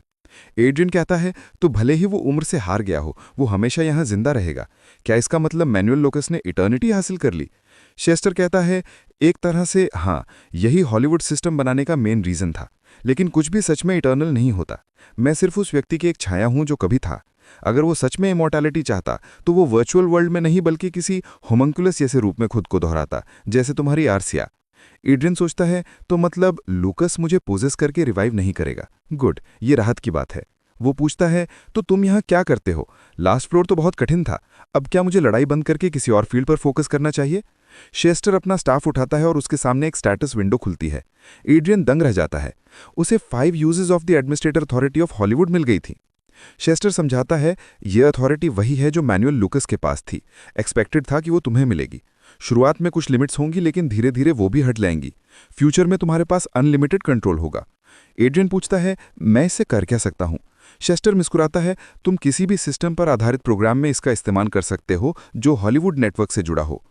एड्रियन हैरान होकर सोचता है, तो मतलब हॉलीवुड सिस्टम एक वर्चुअल वर्ल्ड है जो असल में अर्थ की इंटरनेट जैसा है, और मैं इसमें लगभग कुछ भी एक्सेस या मॉडिफाई कर सकता हूं। शेस्टर कहता है, लेकिन कुछ रूल्स हैं जो तुम्हें मानने होंगे। पहली बात, तुम इस अथॉरिटी का यूज क्रॉनिकल्स ऑफ ऑनलाइन में नहीं कर सकते, जो मैनुअल लूकस के फेट से जुड़ी हैं। दूसरी बात, तुम किसी दूसरे यूजर के ब्रेन या सिस्टम में एक्सेस नहीं ले सकते। तीसरी बात, तुम किसी की प्रॉपर्टी या डेटा चुरा नहीं सकते। और आखिरी, तुम किसी भी तरह से दुनिया को इनडायरेक्टली या इंटेंशनली नुकसान नहीं पहुंचा सकते। एड्रियन सोचता है, ठीक है, समझ में आता है, काफी लॉजिकल रिस्ट्रिक्शंस हैं। फिर मुस्कुराकर पूछता है, तो क्या मैं इससे मनी लॉन्ड्रिंग कर सकता हूं? शेस्टर हंसकर कहता है, नॉट टू हार्ड, एक्चुअली मेरे पास कुछ रिकमेंडेड मेथड्स हैं। एड्रियन हंसकर बोलता है, लेकिन क्या ये रिस्क नहीं है? कोई डॉक्यूमेंट्स चेक कर सकता है? शेस्टर काम होकर जवाब देता है, चांस बहुत कम है कि कोई कुछ नोटिस करे। उस समय हमारा लड़का बोला कि इंटर अपनी एक परमिशन यूज करना चाहती है। तब शेस्टर ने कहा कि उसका टोटल वेल्थ अब 12.625 ट्रिलियन लॉट्स है, और उसने पूछा कि क्या वो इस फ्लोर से मिलने वाले लॉट्स और इक्विपमेंट को ऑर्गेनाइज करना चाहता है। उस लड़के ने कहा, हाँ बिल्कुल। तब शेस्टर ने पूछा कुछ और, तो लड़के ने कहा कि आर्सिया को भी एक रजिस्ट्रेशन की जरूरत है और उसे एवरेल की होली सिटी में एक सिविलियन की तरह रजिस्टर करना अच्छा रहेगा। शेस्टर ने कहा, ऑफ कोर्स, और उसने बताया कि वो उसे ऐसे रजिस्टर करेगा जैसे उसके पेरेंट्स अब नहीं हैं और उसका करंट स्टेटस ऑर्फन रहेगा।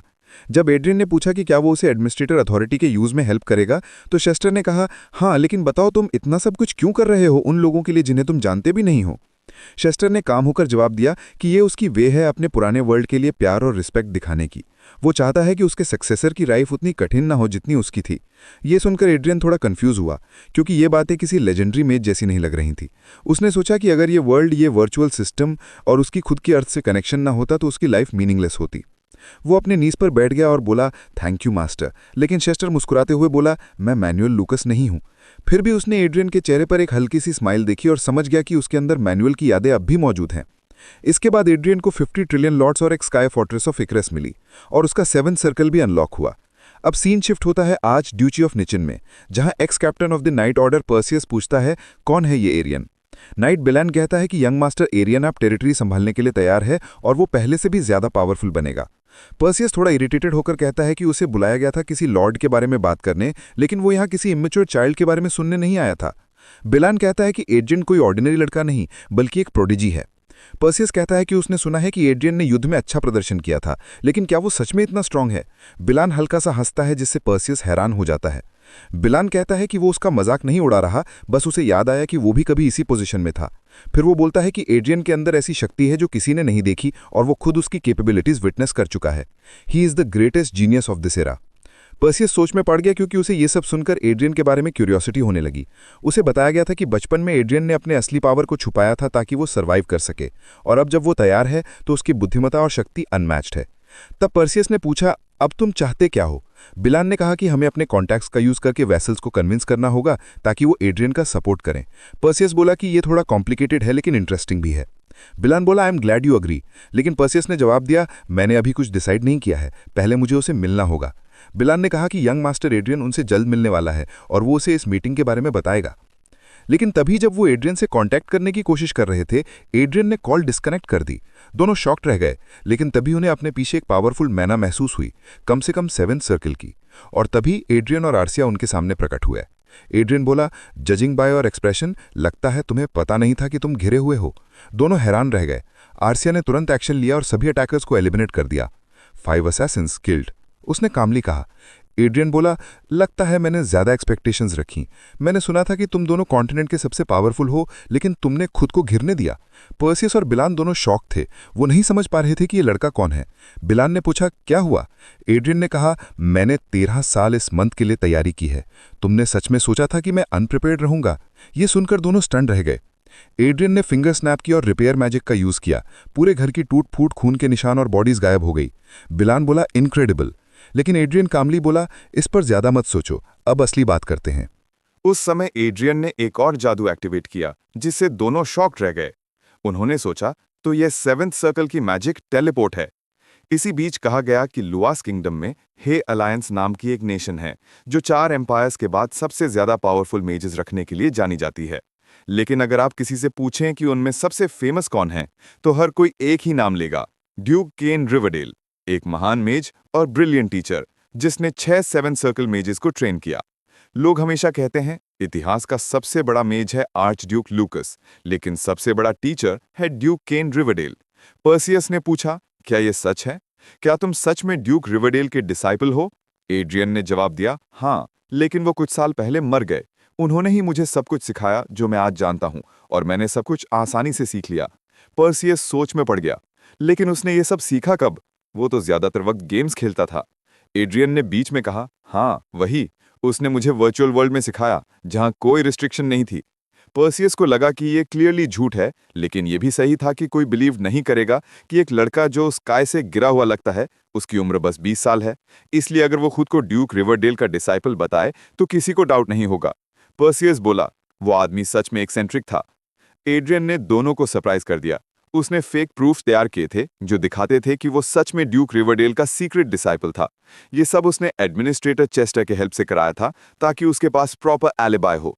अब उसके पास रिवरडेल से जुड़े डॉक्यूमेंट्स और मैजिकल ट्रेसेस थे, जिससे कोई भी उसे पहचान सकता था। यहाँ तक कि रिवरडेल का फैमिली या उसके डिसाइपल्स भी उस पर ट्रस्ट कर सकते थे अगर कभी सामना हो। वो असल में कहना चाहता था कि वो मैनुअल लुकास का एयर ऑफ डेस्टिनी है, लेकिन अगर उसने ऐसा कहा तो कोई उसे कभी चैन से नहीं रहने देगा। उसने पर्सियस और बिलान से कहा कि वो और आर्सिया खुद ही आना और सेड्रिक को हैंडल करेंगे, इसलिए उन्हें इन्फ्लुएंस फैलाने या लोगों को रिक्रूट करने की जरूरत नहीं। पर्सियस ने पूछा, तो फिर तुमने मुझे यहां बुलाया ही क्यों? एड्रियन ने काम होकर कहा, क्योंकि मेरे पास तुम्हारे लिए एक काम है। उसने कहा, अपना बायां हाथ आगे बढ़ाओ। जैसे ही उनके कलाई की घड़ियां आपस में टच हुईं, पर्सियस के सामने एक सिस्टम विंडो खुल गई। एड्रियन ने कहा, यह मेरी दूसरी बैंक अकाउंट है, इसमें 20 बिलियन लॉट्स हैं। मैं चाहता हूं कि तुम मेरे कमांड के तहत एक ग्रुप बनाओ इन्फॉर्मेशन गैदरिंग के लिए। बेसिकली ये एक डर्टी वर्क टीम होगी। ये मेरे फ्यूचर प्लान्स के लिए जरूरी है। पर्सियस ने कहा, अगर हम मार्कस हेवन से टकराने वाले हैं तो ये सच में जरूरी होगा, लेकिन क्या तुम श्योर हो? इतनी बड़ी वेल्थ इकट्ठी करना मुश्किल रहा होगा। एड्रियन मुस्कुराया और कहा, चिंता मत करो, मैंने ये अमाउंट बहुत आसानी से कमा ली है। मुझे इन्वेस्टमेंट्स में खास टैलेंट है।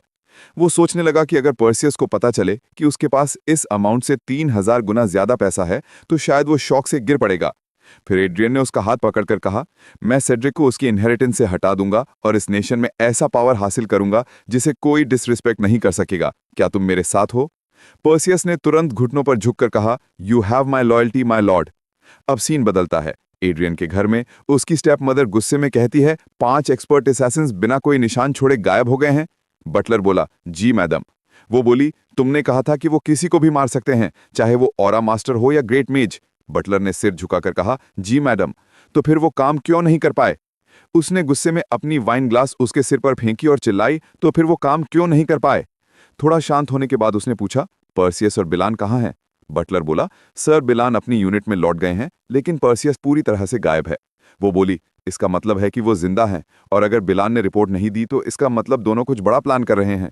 वो सोचने लगी कि वो दोनों मिलकर उसके खिलाफ साजिश कर रहे हैं और ये वो कभी नहीं होने दे सकती। उसे याद आया कि उसके पति वाइस काउंट लॉरेंस ने उसे सिर्फ ऑब्जर्व करने को कहा था, एड्रियन और सिल्विया पर नजर रखने को। वो जानती थी कि अगर उसने उसके आदेश की अवहेलना की तो हालात और भी बुरे होंगे, लेकिन अगर पर्सियस और बिलान एकजुट हो गए तो उन्हें रोकना असंभव होगा। उसने कहा, सेड्रिक को कोई कॉम्पिटिटर नहीं मिलना चाहिए, हमारे पास ज्यादा वक्त नहीं है। बटलर ने पूछा, क्या आप चाहेंगी कि मैं असैसिन्स गिल्ड से दोबारा कांटेक्ट करूं? वो बोली, हाँ, उन्हें कहना एड्रियन को खत्म कर दें। बटलर हिचकिचाया, मैडम, अगर आपने ऐसा किया तो वाइस काउंट लॉरेंस को पता चल जाएगा और फिर वापसी का कोई रास्ता नहीं रहेगा। वो गुस्से में बोली, तुम्हें मेरे लिए काम करते हुए 30 साल हो गए हैं, है ना? वो डरते हुए बोला, जी मैडम। तो फिर तुम्हें पता होना चाहिए कि मुझे कॉन्ट्रडिक्शन पसंद नहीं। उसने वाइन उसके सिर पर उंडेल दी और बोली, तुम सोचते हो मैं नहीं जानती तुम क्या कर रहे हो? बटलर कांपते हुए बोला, प्लीज फॉरगिव मी। वो हंसते हुए बोली, फॉरगिव नहीं, मैं तुम्हें फंसाऊंगी। वो शॉक में रह गया। उसने कहा, वाइस काउंट का बेटा मर रहा है और किसी को जिम्मेदारी लेनी होगी। तुमने इतने साल लॉयल्टी दिखाई है, इसलिए इस बार आसान रहेगा। फिर उसने ठंडी आवाज में पूछा, सो तो बताओ, क्या तुम मेरे लिए मरने को तैयार हो? वो बोली, अगर तुम मुझसे वफादार नहीं हो तो इसका मतलब तुम मेरे दुश्मन हो। बटलर कांपते हुए बोला, मैं समझ गया मैडम, मैं अपनी लॉयल्टी प्रूव करूंगा। वो मुस्कुराई और बोली, परफेक्ट आंसर। अब जाकर सुनिश्चित करो कि इस बार वो असफल ना हो। अगर वो फिर से फेल हुए तो सब मरेंगे। बटलर अंदर ही अंदर सोचने लगा, 30 साल की वफादारी के बाद भी उसने मुझे फेंक दिया सिर्फ इसलिए क्योंकि मैंने गलत वक्त पर कुछ कह दिया। अब बहुत देर हो चुकी है। अगर यंग मास्टर इस बार जीत गया तो शायद मैं बच जाऊंगा। अब सीन बदलता है हाउस ऑफ कॉन्डियोटिस में। वहां सब लोग 23rd डिवीजन की जीत का जश्न मना रहे थे। किसी ने कहा, आखिरकार हम वापस जा सकते हैं। कॉन्डियोटिस बोला, मैंने कभी नहीं सोचा था कि मुझे इतना सम्मान मिलेगा, वो भी यंग मास्टर लॉरेंस की वजह से। मैं सेरेमनी का बेसब्री से इंतजार कर रहा हूं। एक साथी ने कहा, आपके परिवार की स्थिति भी अब बहुत बेहतर है सर, आप इस जीत की वजह से अपनी फैमिली को आगे बढ़ा सकते हैं। एड्रियन ने सोचा, ये लोग मेरे काम का सारा क्रेडिट ले रहे हैं। खैर, ये कॉमन है। आखिर सब कुछ इसलिए हुआ क्योंकि उनकी एक्सीलेंसी ने मुझ पर भरोसा किया और मुझे गाइड किया। फिर कॉन्डियोटिस ने कहा, काश युद्ध थोड़ा और चलता तो मेरे लिए बेहतर होता। एड्रियन चौंक गया, क्या मतलब? वॉटसन बोला, अगर युद्ध चलता रहता तो आपको और रिकग्निशन मिलता, आप लॉर्ड बन सकते थे, लेकिन अब जो कॉम्पेंसेशन मिलेगा वो सिर्फ आपके लिए सीमित रहेगा। एड्रियन ने सोचा, हेरिडार यानी विरासत में टाइटल पाने और खुद जीतकर पाने में बहुत फर्क है। चाहे वो कितना भी ऊपर जाए, बिना काउंटी के वो अपना टाइटल आगे नहीं दे सकता। कॉन्डियोटिस थोड़ा उदास दिखा। उसने कहा, मैंने कभी किसी रिटर्न की उम्मीद में नहीं लड़ा, लेकिन ये सच है कि मैं अपने पूरे पोटेंशियल का इस्तेमाल नहीं कर पा रहा हूं। अगर एनवायरनमेंट सही होता तो बहुत कुछ कर सकता था। फिर उसने एड्रियन की तरफ देखा और कहा, शायद तुम हमारे परिवार से जुड़ सको। एड्रियन हैरान हो गया, क्या? कॉन्डियोटिस मुस्कुराया, मेरी एक बेटी है, अगर तुम चाहो तो मैं ये रिश्ता तय कर सकता हूं। एड्रियन हल्की मुस्कान के साथ सोचने लगा, अचानक बेटी का जिक्र क्यों? क्या ये मजाक है? वॉटसन ने कहा, प्लीज इस बारे में सोचो, हमारे दरवाजे हमेशा तुम्हारे लिए खुले रहेंगे। एड्रियन ने मन में याद किया कि कॉन्डियोटिस की बेटी थोड़ी पागल मानी जाती है। फिर भी उसने सोचा, अब मैं वापस जा सकता हूं। आना और सेड्रिक को जो होने वाला है वो उन्होंने कभी इमेजिन नहीं किया होगा। अगले दिन हे और क्राइसन के बीच युद्ध खत्म होने के बाद प्रोविंशियल आर्मी को डिसॉल्व कर दिया गया। एयरबेस पर सभी ने एड्रियन का फिर से धन्यवाद किया और कहा जब भी समय मिले हमें जरूर मिलने आना। घर लौटते हुए एड्रियन ने फिर से अपने वर्चुअल गेम में लॉगिन किया। वो बड़बड़ाया, अब ये थकाने लगा है, मैं इस गेम में पागलों की तरह लेवल बढ़ा रहा हूं। उसका करंट लेवल था 202, लेकिन 8वीं मिशन के लिए रिक्वायरमेंट थी 250। 10 दिन बीत चुके थे जब वो लेवल 200 पर पहुंचा था, लेकिन अब प्रगति बहुत धीमी लग रही थी। वो सोचता है जैसे जैसे हम स्ट्रांग होते हैं मॉन्स्टर्स भी टफ हो जाते हैं, एक्सपी रिक्वायरमेंट भी बढ़ गई है, अब रोज एक लेवल बढ़ाना इम्पॉसिबल है। वो मर्मर करता है, ये मॉन्स्टर जिसे हमने अभी मारा उसे 5 लोगों की जरूरत होती है, शायद मुझे एक नया मेंबर रिक्रूट करना पड़ेगा, लेकिन नहीं, इससे ज्यादा अटेंशन नहीं खींच सकता। लकी एनकाउंटर मिशन चल रही है, धीरे धीरे लेवल अप करना बेहतर है। उसने आर्सिया को बुलाया, लेकिन वो मूव नहीं कर रही थी। वो सोचता है क्या हुआ इसे। तभी पीछे से ब्लैक बर्ड आता है। एड्रियन कुछ फील करता है और पूछता है क्या बाहर कुछ हुआ। वो जल्दी से लॉग आउट करता है और देखता है कि आर्सिया किसी से लड़ रही है। वो तुरंत अपने रिंग का ग्रेट शील्ड एक्टिवेट करता है। आर्सिया चिल्लाती है, सर ये असैसिन्स हैं, शायद वही लोग जिन्हें हम पहले हराए थे। एड्रियन ने कहा, असैसिन्स तलवारें और ऑरा इस्तेमाल कर रहे हैं, ये कब से होने लगा। आर्सिया बोली, पक्का नहीं, लेकिन ये लोग ऑरा आर्मर और एन्चेंटेड स्वॉर्ड्स पहने हुए हैं, कुल मिलाकर 3 हैं। एड्रियन बोला, फिर भी मैं काफी रिलैक्स्ड हूं, जबकि 3 वॉरियर्स मुझे मारने आए हैं। आर्सिया ने कहा, सर बिलान ने पहले से तैयारी की थी, उन्होंने उन्हें डिले किया है, उनके वैनगार्ड्स अभी उनसे निपट रहे हैं। एड्रियन ने सोचा अगर उनके पास 5 वैनगार्ड्स हैं तो मुश्किल नहीं होगी, लेकिन आर्सिया ने कहा, फिर भी मुझे नहीं लगता कि ये आसान होगा। अचानक जहाज की छत टूट गई और सामने प्रकट हुआ एक आर्मर्ड गोलम। आर्सिया चिल्लाई, सर कुल 6 हैं। एड्रियन बोला, लगता है मैडम ने अब बिलान और पर्सियस को छोड़कर मुझे ही निशाना बनाया है। उसने कहा, आर्सिया ऑरा स्वॉर्ड इस्तेमाल करो, वो काफी होगा। Of course sir. आर्सिया ने तलवार उठाई, एड्रियन ने अपना स्टाफ। जैसे ही गोलम्स ने हमला किया, एड्रियन ने कहा, पैथेटिक, तुमने गलत अल्फा चुना। फिर उसने फ्लेम एक्सप्लोजन मैजिक कास्ट किया। आग ने उन गोलम्स को जला डाला। वो हवा में उड़ते हुए बोला, आर्सिया चलो काउंटर अटैक। इसी बीच असैसिन्स का कैप्टन कम्युनिकेटर में बोला, ये प्लान गलत है, हमें रिट्रीट करना होगा। वो सोचने लगा कि हमारा प्लान ऐसे कैसे फेल हो गया, क्या लॉरेंस फैमिली में कोई मॉन्स्टर छिपा है। एड्रियन और आर्सिया दोनों ने मिलकर दुश्मनों को खत्म कर दिया। फिर किसी ने रेडियो में कहा, कैप्टन जल्दी भागो, उस आर्चमेज को मारो जो टेलीपोर्टेशन को ब्लॉक कर रहा है। कैप्टन चिल्लाया, क्या पागल हो गए हो, एक आर्चमेज और एक ऑरा मास्टर दोनों एक साथ। वो भागने लगा, लेकिन एड्रियन ने उसकी तरफ स्पेल फेंका और आर्सिया ने उसकी बांह काट दी। वो मरने ही वाला था जब एड्रियन ने कहा, रुको, उसे मत मारो। फिर एड्रियन बोला, भागने की कोशिश बेकार है, अब तुम मेरी मदद करोगे। लेकिन अचानक वो आदमी बेहोश हो गया। एड्रियन ने पूछा, क्या हुआ इसे। आर्सिया ने जल्दी से उसका शरीर चेक किया और बोली, सर लगता है किसी ने इस पर सेल्फ डिस्ट्रक्शन कर्स लगाया है।